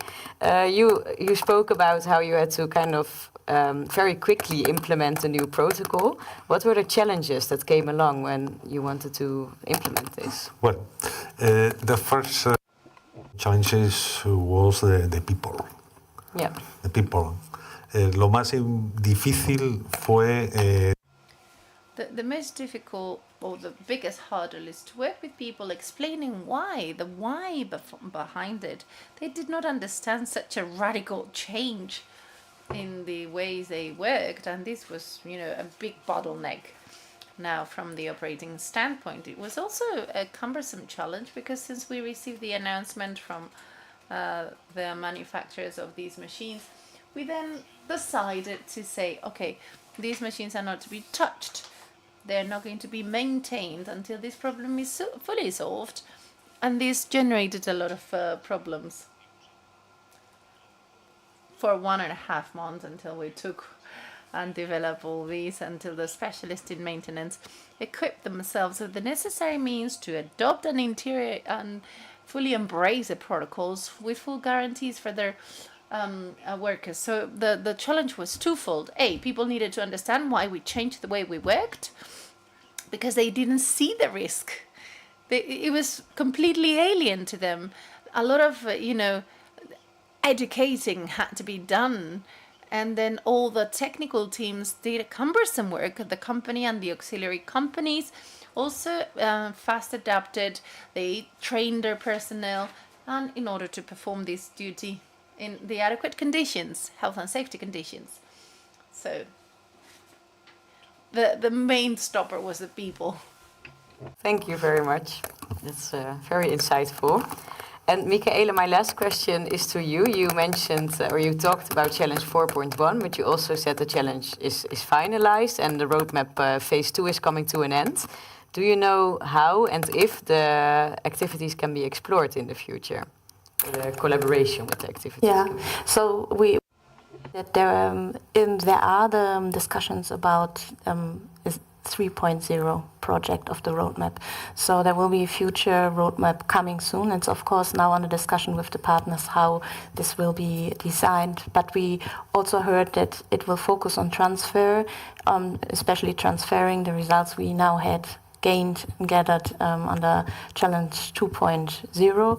So I'm quite, I hope that there will be also chances to pick up the activities we could not bring fully to closure, and also to try to reconnect with these activities we identified now, and which are really promising to help to bring to a greater awareness about the problem of carcinogens at work. I hope so too, that that's possible in the third phase. Well, I think we have come now to the ending of this session. I want to thank you all very much for your participation and that you joined us here today. And this also ends today's program. So tomorrow morning we will be back in this room, I think. And thank you all very much. And one last round of applause for our presenters.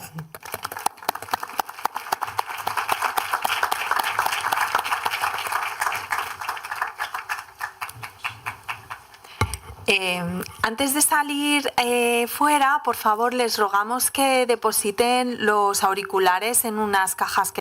Please leave your heads.